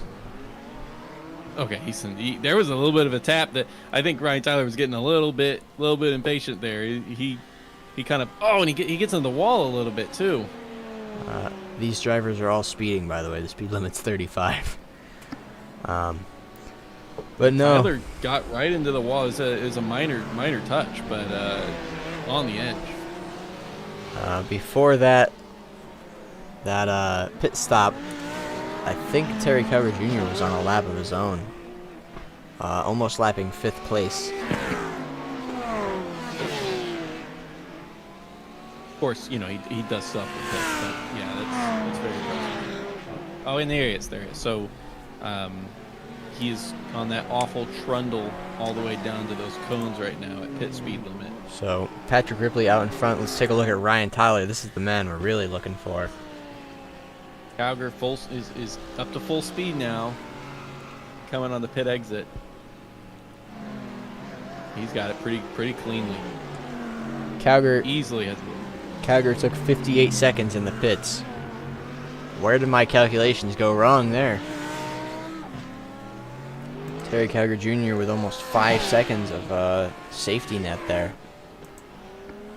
Maybe that being behind the traffic really messed him up there. Yeah, right now Tyler can barely see Terry Calgary out there in front. Very unfortunate. Here's this is for Bryce Anderson if he's watching. The gyro cam. A staple of our broadcast is the Bryce Anderson, or the gyro cam, sponsored by Bryce Anderson. Here's that bump you were talking about. Yeah, you can see the car wobble around, from that view versus how it kind of looks pretty tame on the outside. We should watch that, especially in the Mercedes that we've seen people have trouble with. Sasha Kempter, however, looks pretty controlled through there. Man, Tony's got to be dying to get around Claybaugh right now. He's been so close to him for so long, but he hasn't really been close enough. They haven't been close enough to fight door to door yet. Yeah, I'm not sure how many laps now, but at least 10 that he's been stuck behind. That Doge Squad logo staring straight at him as he goes down the straight. Yeah, obviously Tony Watson's keeping up, but Claybaugh's just fast in the right places right now. Yeah, let's take a look at the sectors and see what those places are, as that looks like Christopher Craig is into the pits as well. Christopher Newby. Oh, hold on. Oh, that is Christopher Newby. Second place, Newby spun around into the wall. I don't know if... Oh, no, not Paul Boyle, no! Woo! Or Tyler. Whoa. Okay, whoa. That was scary. We know Mark Dillon Jr. was talking about that in the pre-race. Check your mirrors, look around, look at the relative before you pull out, because it is tight. Yeah, the classic GIF from Austin Powers of the car being... of the little tow car being completely stuck perpendicular. That's how it feels sometimes on this track. Really unfortunate for Newby, but him and Daniel had such a lead that he's still in that second place. Oh, Mark Dillon Jr. just got past him, however.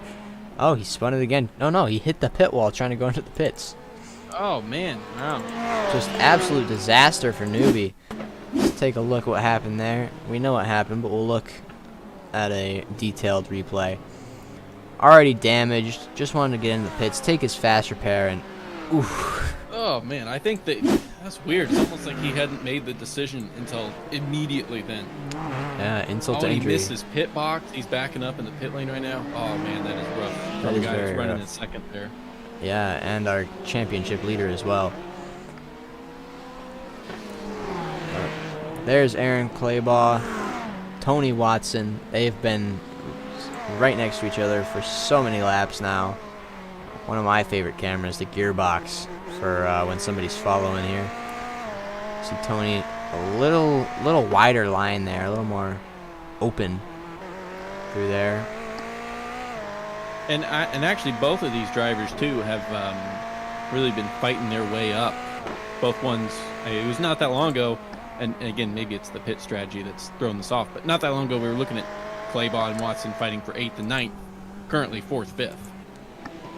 Yeah, I mean, pit strategy could be a little bit of it, but I'm sure some of that is just staying clean and that somewhat fresh air. I mean, these two are... Watson into the pit. Okay, well, there. That explains my question. Or answers my question. There we go. That's it. That will free Tony Watson from the constraints of Aaron Claybaugh's car. I can't even count on my hands how many laps he's been stuck behind there. That's what the pit strategies look like right now. Terry Calgary Jr. on his out lap, or second lap of the stint maybe. Ryan Tyler pitting way earlier, and Tyler Langenberg even earlier than that. Tyler Langenberg was in P10 at the end of lap 1 as he got caught up in that car park they had, starting from 6th. Looking at those numbers, Calgary's got 2 24-lap stints.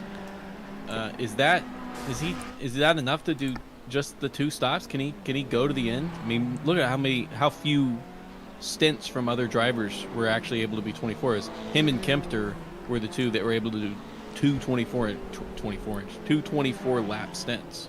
I think they'll make it to the end if I'm being completely honest, because they're what, a lap, 2 laps into their stint, and there's only 30 minutes left to go. I mean, if that's the case, then Calgary's got a easy win. Everyone behind him has to pit except for possibly Kempter, who could make up a lot of spots from where he's at right now. For sure. I think they're both in a really, really wonderful place. That's Langenberg is in the pits along with McAllister. Yeah, everybody is a lot more spread out on track, however, now, other than Claybaugh and Ripley. Ripley. I'm trying to think. So if with 24 laps and a lap that's about 1.25 minutes, that would be 30 minutes.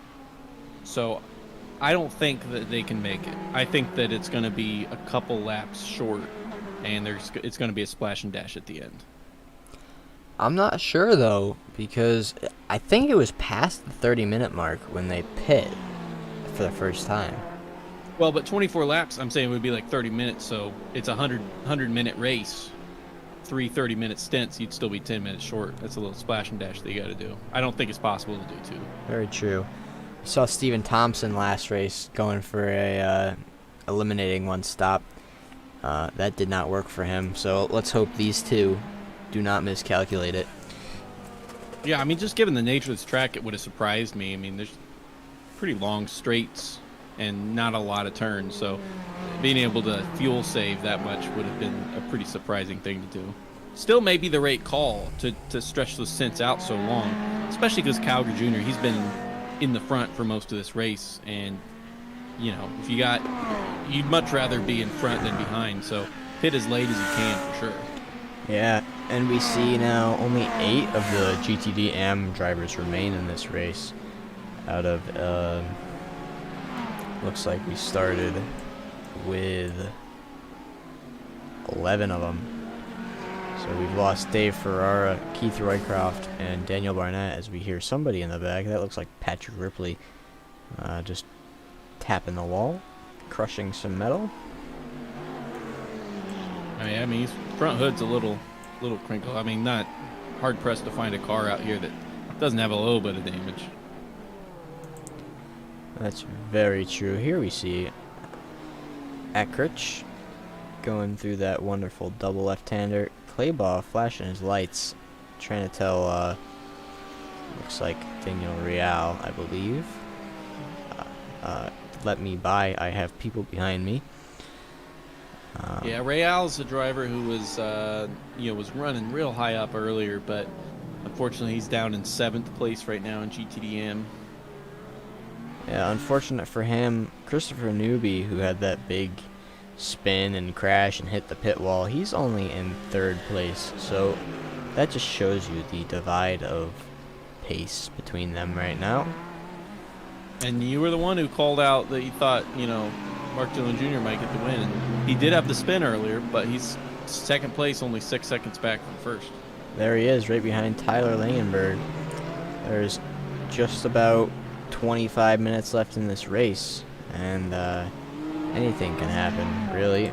We're going to take a little short break, and we'll be back to cover the last section of this race. Sit tight.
We are back. Welcome back. We see Mark Dillon Jr. now in the lead of GTDM. I was not paying attention. What happened there? McDonald got a black flag. He hit that incident limit and then has to serve a drive-through. Ooh, that's very unfortunate for such a very strong debut in E4A. Getting that incident limit, a tough track, hitting those walls, getting those 2Xs, hitting other people. Very unfortunate. And to call attention to as well, Dan Real. Oh man, okay, so Dan Real had a black flag. He just crashed and has another black flag. He's gonna serve 2 drive-throughs now in just a handful of laps. So a guy who was running into the podium, so that's where he fell back was a drive-through that he had to serve, and he's about to do another and has a meatball. So it couldn't be worse right now. Disaster for him. But Mark Dillon Jr., absolute masterclass this race. He just needs to keep it clean for another 22 minutes, and he will take a 2nd win in a row. Yep, Christopher Newby there in second. It's, you know, for a lot of the GTDM guys, it's been a little all over the place as far as where the positions have been, but Newby's been there the whole time. He is 13 seconds off, but, you know, second place points are second place points if he finishes there. Of course it is. And Ryan Tyler, by the way, in the pits, taking that last pit stop, going a little bit early to try to reduce how much fuel he needs to take. Well, actually, that's not how that would work. But anyways, could just be the air that he was in. He wants some clean stuff. Yes. And we'll see. Patrick Ripley has taken his final stop, I believe.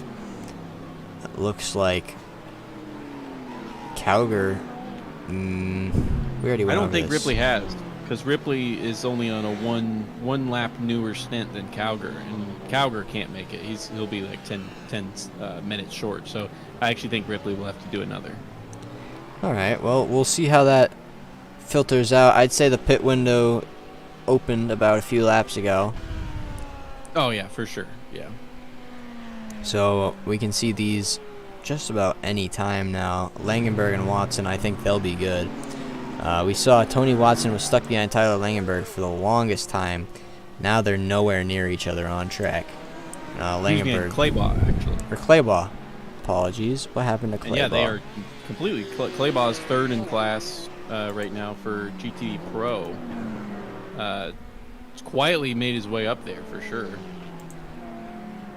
Are they? They're not on different pit strategies. Yes, they are. Okay, so that's why he hasn't pit yet. He will in a couple laps. But yeah, just 20 minutes to go now. Very smooth sailing for everybody. I don't think we're going to see a lot of risky moves, as people are kind of just settling in, and then the risky moves will come around 5 minutes to go. But right now they're just trying to pass that time. Yeah, there's definitely some stuff to watch here in GTD Pro. GTDM, outside of Rex, it seems like it may be pretty well wrapped up with less than 20 minutes to go. I'd say almost over 7-8 seconds separate everybody. And, I mean, some way more than 8 seconds, but...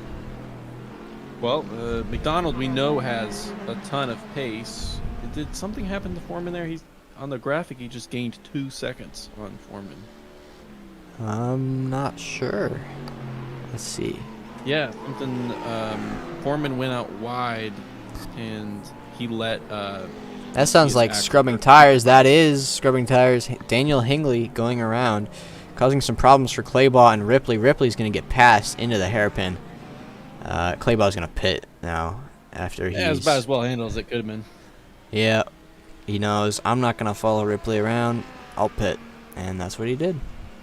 Well, Jeff McDonald did not appreciate me saying that things were wrapped up because, yeah, after the mistake by Foreman, and again, we know McDonald has potential class-winning pace. It's now 5 seconds. It was 8.8 seconds. It's 5.4 seconds now. All right, so we'll keep an eye on them. But right now, there's not much to watch on track, to be honest. Nicholas Paletti, though. No. We'll just have to wait for the pit strats to... Ryan Tyler is 47 seconds off of Cowger Jr. And we've established that a pit stop is like low 50s. At least like his last one was. Now, it's a lot less fuel, so it's going to be a decent amount less than that. I think that Cowger Jr. is still going to come out comfortably in first. And again, Patrick Ripley still probably needs to do another pit. So Cowger should be safe from Ryan Tyler. It'll be interesting to see if the gap's like increased, because it was about 5 seconds before the pits happened. Yeah, just as we saw last time, there was about a 50 second gap between Ryan Tyler and Terry Cowger Jr. But even though Terry took about 59 seconds in the pits, he still came out way ahead. I'm not sure what the math is on that. But I think Terry Cowger Jr. has this pretty much wrapped up, providing he doesn't make a mistake. Yeah, only taking 10 minutes of fuel is going to be pretty fast. I mean, obviously there's a certain amount of time just going through the pit lane, but the time spent in the pits will be only a third of what it was for a full stop.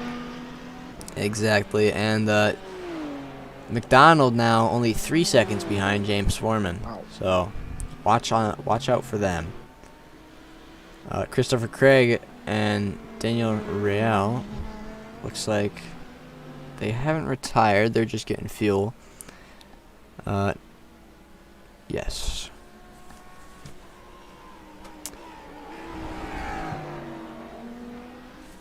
Why don't you run us through a lap with Patrick Ripley while we wait? Sure, yeah. So this coming through the dumb little hairpin. I don't think anyone likes that turn. You can kind of take it better in Indy cars, but in these cars, it's not fun. So this is like sort of a straight. They call it a straight. It's not actually a turn, but just coming down this very famous East Shoreline Drive. And the first turn is one of the toughest ones. You got to brake way far back around like the 400. You can't see the apex. Those walls are in the way. You come up to this little fountain and you just go straight for the apex and then hug the inside. That wall juts out quite a lot. This one here, you just a little dab of the brakes. Make sure to avoid that curb. And this one's the one with the bump that's caught a few drivers out. Although the drivers have probably gotten used to it at this point. They've been driving a lot better. Maybe one of the easiest turns of the track here because there's so much space on the outside. And he really took it to the wall there. You can take it a few different ways. And I'm not going to tell him he's not fast. Little dab of the brakes, no curb there to mess you up or anything. You just want to try to carry as much speed as possible because going down East Seaside Way, that's the second longest straight. This one, you have a ton of entry speed because you're about to go to a bunch of slow corners. So you head right, slow down, immediately left, kind of coast a little bit, get on the gas for like 1/10 of a second before braking, and full steering lock. You can see his arms there completely across each other to finish out the lap, heading down that long straight.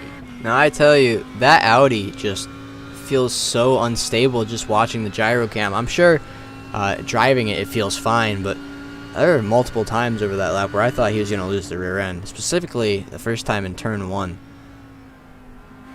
Yeah, I got a little bit nervous into turn 6 as well. I thought I was about to give him a commentator's curse. Hold on, Jeffrey McDonald, and that is James Foreman right next to each other on track. McDonald looking for the move into turn 1. He's just going to scare him enough.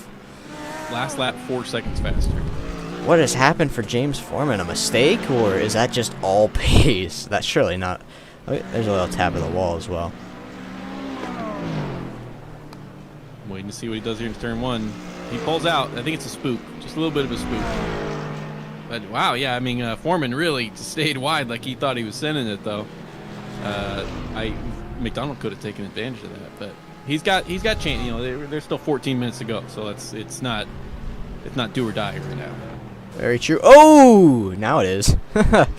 Into the wall, into each other. Looks like they're gonna drive away, and okay, McDonald backs off. I think he accepts blame for that there, and wants to kind of restart the battle. Hopefully they're not too damaged now. I think they'll be all right. Just a quick side note: Paul Boyle and Stephen Thompson. This is for position. Stephen Thompson just letting him by. Oh, McDonald just got a drive-through for that. They both did. Or wow, didn't he? They're both in the pits, however. Foreman did not get a drive-through. Does he have bad enough damage that he needed to pit for the splash and dash anyway. But McDonald did get a drive-through for that. So the charge that we were wanting to see for third place, I think that pretty clearly ends now. Unfortunate. We're still waiting for that pit strategy to come to fruition. Terry Calgary Jr. and Patrick Ripley still have to pit, most likely. Patrick Ripley's not going to keep that second place, or most likely that third place. He'll probably end up around 6th, maybe 7th. Yeah, Tyler's the only driver in the top 5 that is done with his pits. Yeah, so Ryan Tyler done with his pit stops, but I think Terry Calgary Jr. has it wrapped up if he doesn't make a mistake. He's going to have a shorter pit stop, probably around 38 maybe 40 seconds. You know, and this has been a really good race for Matthias Akrich. I mean, you see there he's up 7 places. He does still need a pit, but so do a lot of the guys around him. We'll see where he comes out, but I think seeing, you know, his pace on track and certainly him running currently in 4th, it's been a pretty good race for him. Yeah, and that corner really catching everybody out as you hear the boom of the metal on concrete. I really wonder how many 0x contacts we've had this race, because I've heard quite a lot of banging and booming. Yeah, again, this series has some bonus point. That is for position there. Let's watch Curry and Foreman before I distract from this. They're going down straight, but it looks like Curry just does not have that speed. Maybe he... Not enough to make a move. It's hard. He broke really, really early there. He didn't want to drive right back into the back of him. For sure. But the one thing I wanted, the feature of the series I wanted to call attention to is that there is a safety point, you know, incentive. So most of these drivers, if you have 0x, you get... oh man, that was close. I keep distracting from this. If you have 0x, you get 4 points, which only Aaron Claybaugh. Is that possible for Aaron Clay? I thought we saw him wreck. Maybe I'm thinking of a different driver. I'm looking at the entries here, and it shows that he has 0 incidents. And then you get 3 points. Same incident again. Wow, yeah. Just Foreman into that tire barrier and gets rear-ended. Unfortunate for Curry, he lost his hood. He's most likely as a meatball, I'd say. I'm sure you'll be able to tell me that. Actually, well, it doesn't matter because Curry has a drive-through for that. He's hit another incident limit, so no meatball, I don't think, but it's a drive-through for him regardless. Yeah, that car is damaged. Curry's gonna stay out. Foreman's also gonna stay out. It looks like the leader of this race, or the leader of the championship, will be the leader of this race. At the end of this, Mark Dillon Jr., who is tied for first going into this race, will lead very nicely as Christopher Newby is right behind him. So it'll be about a 3-point lead, depending on who gets safety points. It could be a 6, or it could be equal yet again. Looking here, Mark Dillon Jr. has enough for the 3 points, and Christopher Newby, trying to find him on this list here. Christopher Newby does not. He is 1 incident point over the limit too. Although I guess I would like to see. Unfortunately, this list I have here includes qualifying, so it is possible that Newby's just barely inside. But I know that Mark Dillon Jr. will receive the 3 bonus points right now. Yeah. So if Newby doesn't get it, that'll be a 6-point lead out in front for Mark Dillon Jr. His 2nd win in a row. Really, yeah, safety point value has been increased for this season. There's a big, emphasis on safe driving. Yeah, and it's a wonderful start to the season for Mark Dillon Jr. Looking to finally take that Pony Express Championship for E4A. Yeah, he's racked himself up a couple of wins in different classes, but hasn't really been able to be in the championship win contention for a class. But this is clearly his best shot, and it's been 3 races that will certainly not be drops for him, which is so valuable going through the season. Like, not just having points, but feeling confident that you can make a mistake on a couple other races later this year. Yeah, Terry Kelger Jr. still out in front, waiting for that pit stop.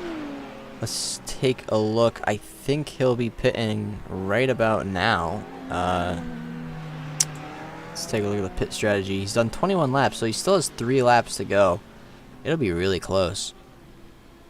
Yeah, I mean, he's ahead enough. I wonder if he's able to coast a ton, but it's not. I mean, I don't know. I guess maybe Ripley could do it then. Maybe I was wrong about before, because he was 2 laps later than Cowger. I suppose we'll see. James Foreman still has to take that drive-through, I believe. Or Curry. It was Curry that had the drive-through. Oh, Curry had the drive-through. That's what he's doing right now. And Paul Boyle's just earned himself a drive-through as well, and probably going to serve it this lap. There's the beautiful Ford of Gareth McAllister. Paul Boyle in the pits for a drive-through. So lots of safety incident points today. Here we go. Patrick Ripley getting caught by Ryan Tyler. There's only a 1.2 second gap there now. Of course, Patrick Ripley maybe, most likely, having to pit again. Terry Calgary Jr. is into the pit lane, however, though. Okay, if that's what that means, then Ripley has to pit again, because Ripley was just 1 or 2 laps after Calgary was, so there's no way. Like that takes him. That doesn't take him far enough into the clock. There's still 6 minutes to go. That's like 4 or 5 laps. But we know that that's only the 22nd lap of Calgary's stint, so we know they can do 24, and Ripley is on lap 20. So 4 more laps, that'll be 38 plus however much is left. It's going to be really close. Like a white flag kind of deal. Look at that rear end kick out as he gets on the throttle. Yeah, I know. It's kind of hard to do that sometimes. That when I was driving around here, before the broadcast, one thing I noticed was just how annoying the traction control was in a couple of corners like that one. It kicks in really hard. That is definitely one of them.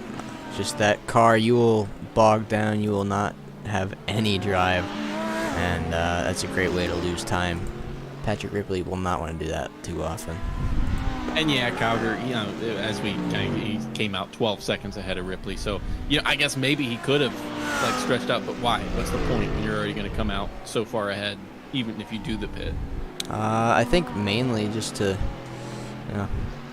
I don't know. Well, that's what I'm saying. I'm like, there's no point in trying to do some weird, just pit. Might as well. You're going to come out way ahead of the guy behind you. I was looking for some way to justify it because I really did want to see that 2-stop possibly happen, but it's not going to come to fruition tonight. Yeah, Ripley's will be if he's able to stretch it, it'll be essentially a 2-stop because that second one was so short. But I mean, we got 4 minutes. That's 3 laps. With the white flag, that's 22 that he's now completed. I think he really is going to have to pit for a lap of fuel. Yeah, I think he'll have to pit as well.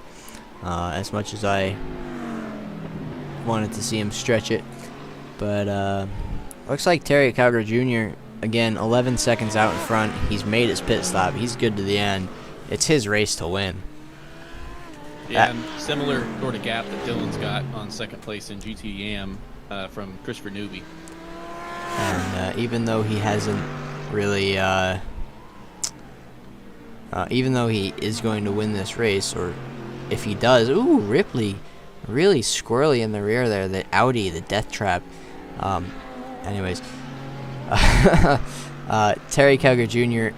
winning the race, it still most likely will not put him in first for the championship, as he has 78 points.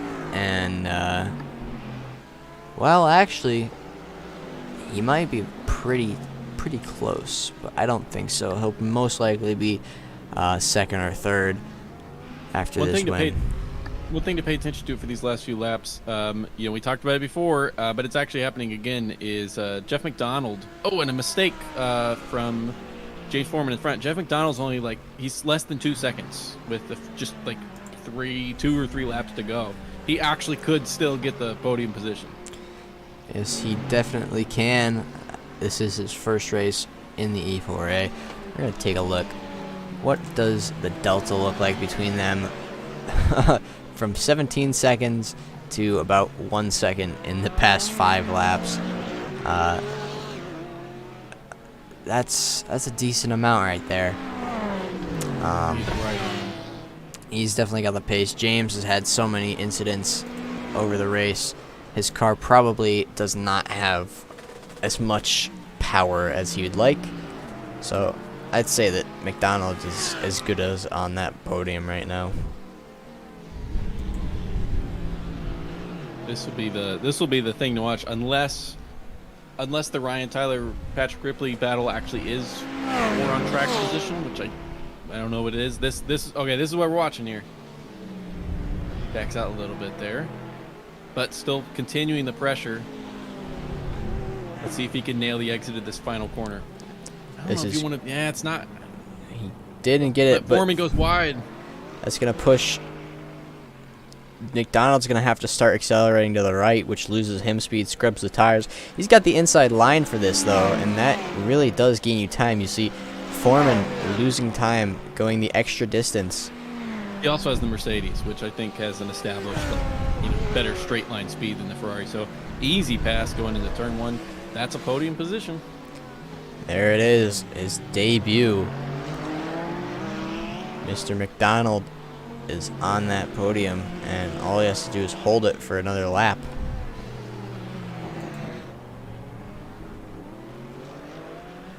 Are we on? I don't know if we're on the white flag lap. I wasn't paying attention to where Terry Kite. He's coming up to the final corner now, so I think that this will be the white flag here. Yes, so white flag after this. Here's Kempter and Claybaugh. Claybaugh looking up to get up to that 6th place in the final few minutes. Let's watch Ripley here. If he needs a pit, it has to be right now. No pit. He doesn't have to pit. I don't know. I think he might run out of gas. I mean, this certainly wasn't, a white flag coming this late was the worst possible scenario, but he can't slow down with Tyler right behind him.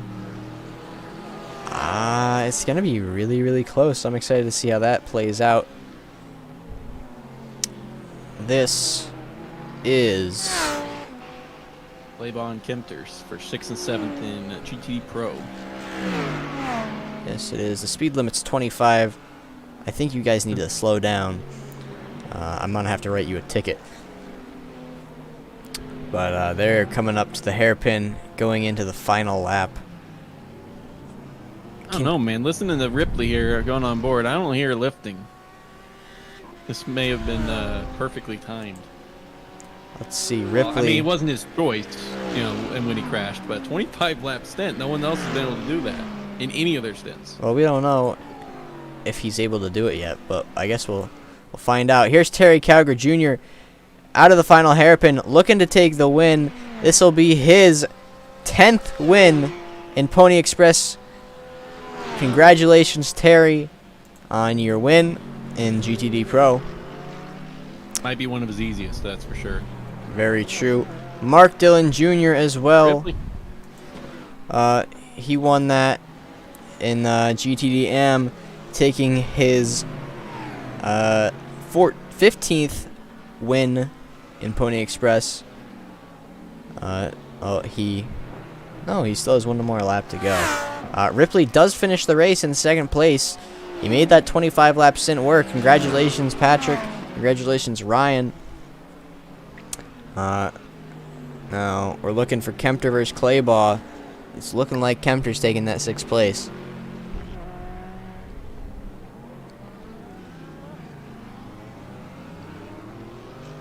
See how this finishes. Claybaugh's, with the finish line's like halfway down, so yeah.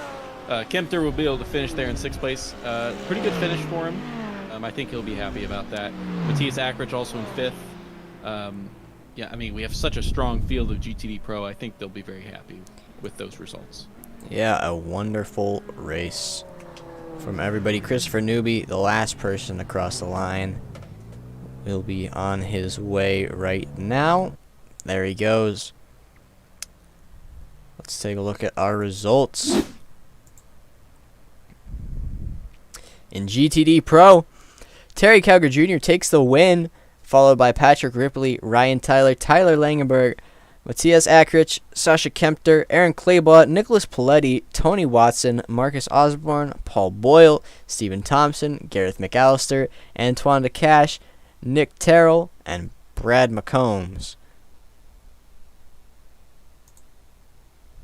And our results for this GTD AM race. Winner was Mark Dillon Jr., followed by Christopher Newby, Jeff McDonald with his first race with the series, James Foreman, Daniel Hingley, Christopher Craig, Richard Curry, Daniel Real, Dave Ferrara, Keith Roycroft, and Daniel Barnett. What a wonderful race.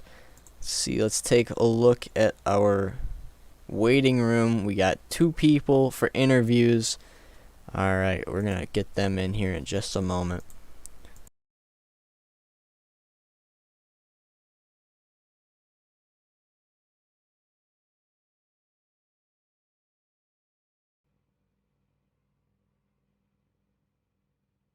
All right, and so our first interview we're going to do is with Ryan Tyler, finished third place in the GTD Pro class. Nothing for you. Ryan, you getting us up here in the booth? What's up, guys? Sorry to interrupt your conversation there. All good, all good. So, how'd you feel about that race? I don't know if you expected it to come down so close to the end with Patrick Ripley. Yeah, I thought I had Patrick covered off. I was trying to undercut Terry a bunch of times, but it did not work out for me. But I'm happy with result. P3, take a podium. Especially around Long Beach, anything can happen, right? Yeah, exactly. It's one that I think a lot of people aren't not a lot of people do have a lot of experience with this track, but it was a really clean race from you. And yeah, we noticed some of those attempts at undercuts, uh, but I mean, you kept it on track. You had really good pace throughout the race. It kind of seemed like I don't think anyone was going to be able to stop Terry for this race. But I mean, podium Yeah, points are podium points. yeah, exactly. I think Terry was on a league of his own tonight. He was flying, absolutely flying. I think it was a great race for you. How are you feeling about our next race coming up?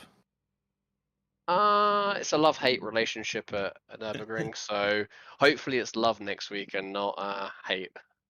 Yeah, I know it's one that doesn't typically sort out drivers, how it normally does. You'll see drivers of various skills all over the place because it's barely even a racetrack. How often, do you have a lot of experience at Nürburgring? Is it one that you can do pretty well? I think I'll be okay. I think again top 5 I'll be happy with, and no crashes around that place would be, yeah. I think I'd be happy with top 5. That'll be a good goal to aim for. But yeah, great race for you there. Third place in GTD Pro. Looking forward to next week. Thanks, guys. Thanks for broadcasting, and hope the race was decent. Oh, it certainly was. You have a good one. Take care. All right. Next driver we're going to get up is Patrick Ripley, second place in GTD Pro. Patrick, you getting us in the booth here? Yeah, how you guys doing? We're doing good. That was an exciting race.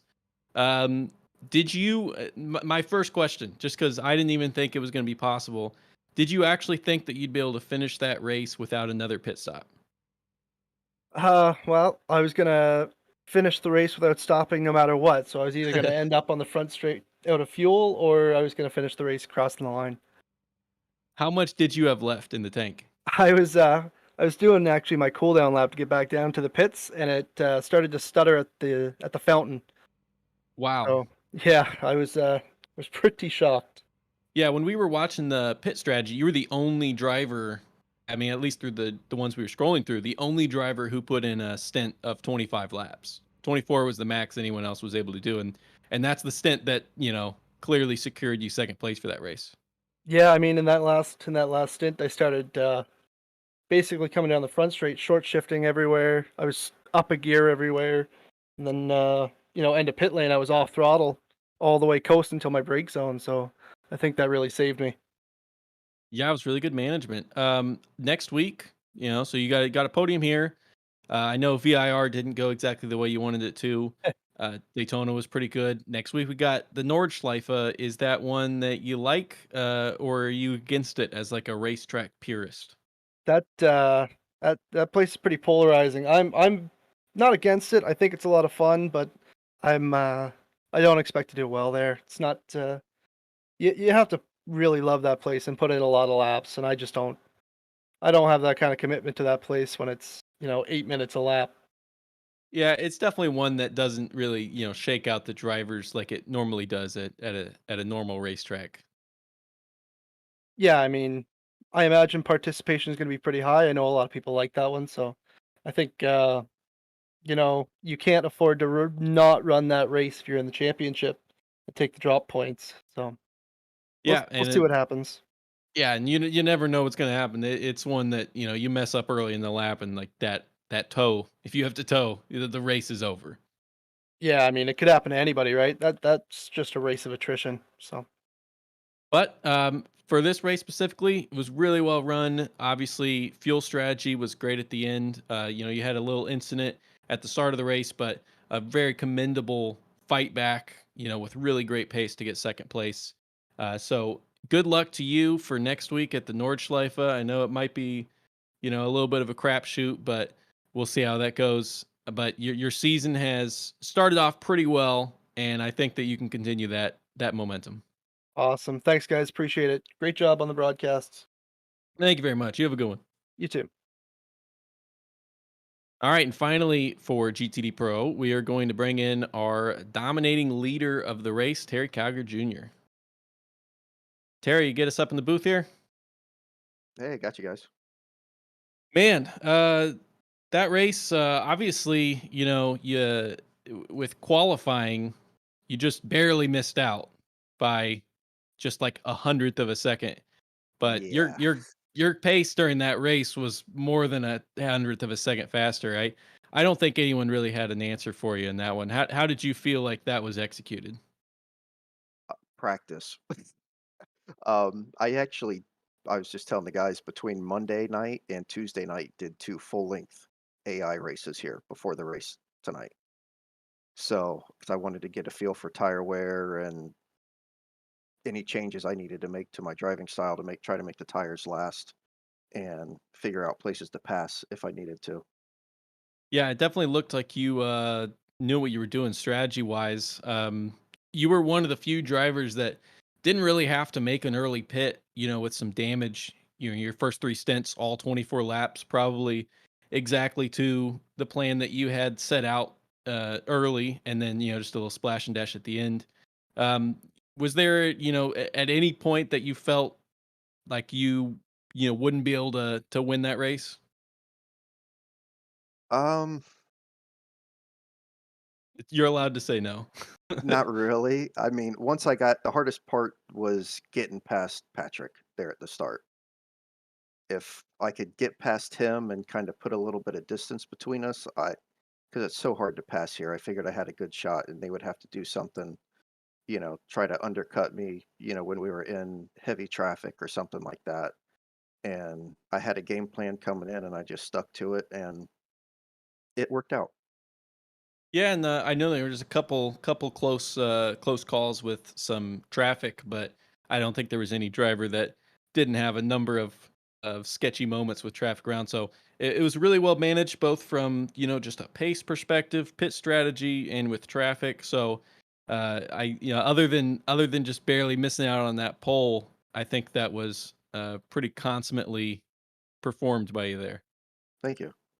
It felt pretty good. Next yeah, next week is the Nordschleife. Is that a track that you like? I mean, it's barely a track, but is that one that you're confident with? For me, it's going to be just survive. I'm not the greatest there. Um, I think I did decent last season there, but could have been better. If I can eliminate some of the stupid mistakes, which are very, very easy to make there, then I might be okay. But I don't think I'll be coming home with the win. I'll put it that way. I'll be It'll lucky be a for a top 3. it'll be a fun one to watch. All the podium position drivers of GTD Pro, you, Patrick, and Ryan all pretty much said the same thing about that track. So it really shakes things up. But good luck for next week. I don't know. Obviously, I know you're going to do a lot of practice, but sometimes practice, you need a little bit. You just need some luck at the Nordschleife. So good luck with next week, though. All right. Thank you. Have a good one. All right. You too.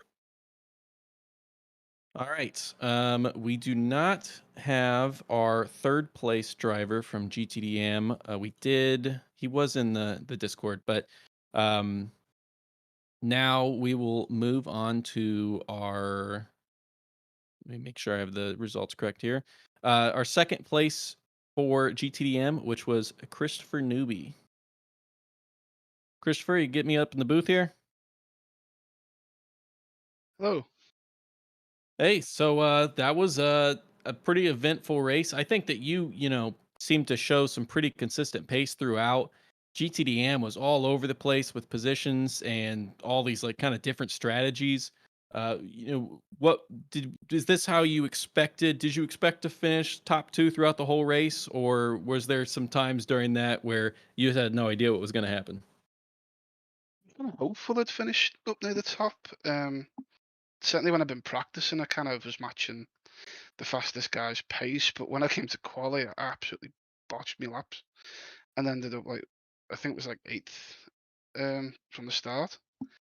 But yeah, I just kind of tried to keep it calm as possible and, stay patient behind people and let them make mistakes and hopefully gain an advantage. And I said it seemed to work. I managed to make my way forward to the front, and then I had a nice big incident. Yeah, no one didn't during this race, especially in GTDM. Yeah, now I was a bit like it was I think it was 10-7. I was right behind Danny Real and he's clipped the wall on the exit and it's bounced him off the wall and straight into the side of me. Yep. But I managed to do a fast repair and turned the fuel and tyres off and everything. I was straight back out again. And I think I was only 15 seconds behind Mark, going towards Yes. the end, and then I was like 2 liters over on my fuel, so I was lifting and coasting, trying to get the fuel down. Thought I got it down, and then 2 laps to go, it added another 2 liters on me overlay. So then I had to pit, and then on my pit, I was panicking, trying to turn tyres and everything off as I was going into the pit lane, and then I sped into the pits. Oh wow. 40 Okay, second, so that's yeah, and then I got a 40-second hold. yeah, that's a bummer. Yeah. I wondered.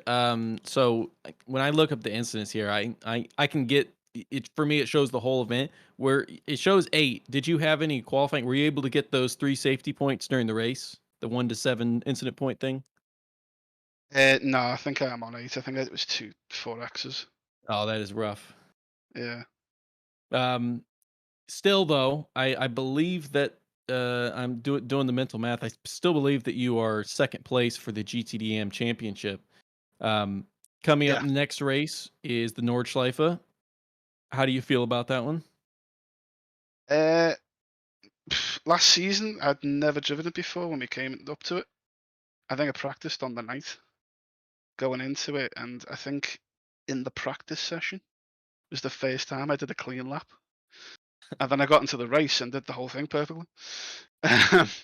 So yeah, I'm feeling quite good about it because I really enjoyed that last time, that race. So Yeah, that's good to hear. None of the GTD Pro guys were confident coming into next week, so I think that that's probably a feeling up and down the grid with just how weird of a track it is. So yeah, being confident will probably take you pretty far. So best of luck for you next week at the Nordschleife, and continuing a really strong season so far. yeah. Cheers. Yep, you have a good one. You too. And our final driver to pull in is the GTD Am winner, Mark Dillon Jr. Mark, you get me up in the booth here? Yeah, I got you. Well, so I got to say, to begin, Tom, he put his money on you winning GTD Am. And I think you'd qualified, I think, was it like 5th or 6th, or maybe it was like 4th. It wasn't in the top 3. And I was like, I don't know, we'll see. It's a wild race. But I think that about, halfway through that race, it was pretty well sorted out that you had the first dibs on that win. You ended up winning pretty confidently. At what point were you able to kind of relax? Never. Man, I'm sweating my ass off. This track is complex. Yeah, I qualified P6. I was not fast at all at this track. I think in practice I was damn near at the back. I think some people messed up qual, or I wouldn't even been P6. Um, like I always tell everybody, it's the fastest guy doesn't always win if you got to run for an hour, 2 hours endurance racing. Whoever keeps the car clean is, if you're not going to be good, at least be lucky. And I was lucky. So Yeah, I know that there was one incident you had in turn 5, but no damage coming from that. And then most importantly, you got the safety points, which no one else really in contention for GTDM did, including Christopher Newby finishing behind you, who was 1 point over that limit. So you gained the 3 points from the win and 3 more points from those safety points. So that ended up being really important because I see that you were just close to the edge on that as well. yeah, somebody hit me on lap 1. So I started the race with 4x. So I'm pretty proud that other than that spin giving me a 2x, I didn't touch anything. Well, so I actually on my first pit stop, I clipped the wall with my left side, and it completely. So I was crabbing down pit road, but it was a 0x and a meatball. But I luckily I was entering pit road, so it didn't hurt me any. I can't remember exactly. There was a driver who completely like head on collided with the entrance to that pit. So you're not the only one to have hit it. Next week we have the Nordschleife.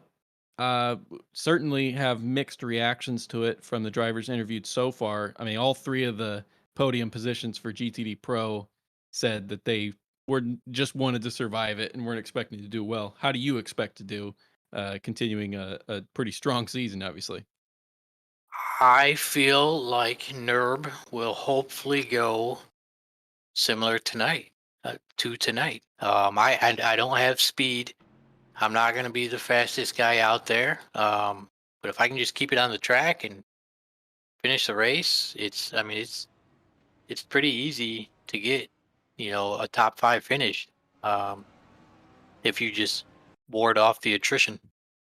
Yeah, I think it'll be pretty wild, and I think more than any other race on the calendar, I think the pro and am lines will be quite blurred. But I don't. It seems like coming into the race, you weren't expecting to win, and now you've come out with back-to-back wins. So hopefully you can keep that momentum going to next week. And good luck at the Nordschleife.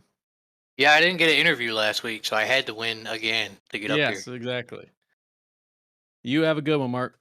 All right, thanks, guys. All right, and that is all of our interviews for this race. Like I said, I wish we could have got Jeff McDonald in, on his debut race, getting the podium. But wonderful race. Don't think we could have asked much more from it, Tom. No, I don't think we could have either. I mean, there was action all over the field. There was no huge, apart from a few car parks, but not a lot of carnage pile-ups. Just, slow down and avoid it. So really clean, really good racing from everybody. Yeah, I agree. It's a great race. Looking forward to the Nordschleife. Yeah, we'll be back right here in about 1 week's time. So come right on back. I will do.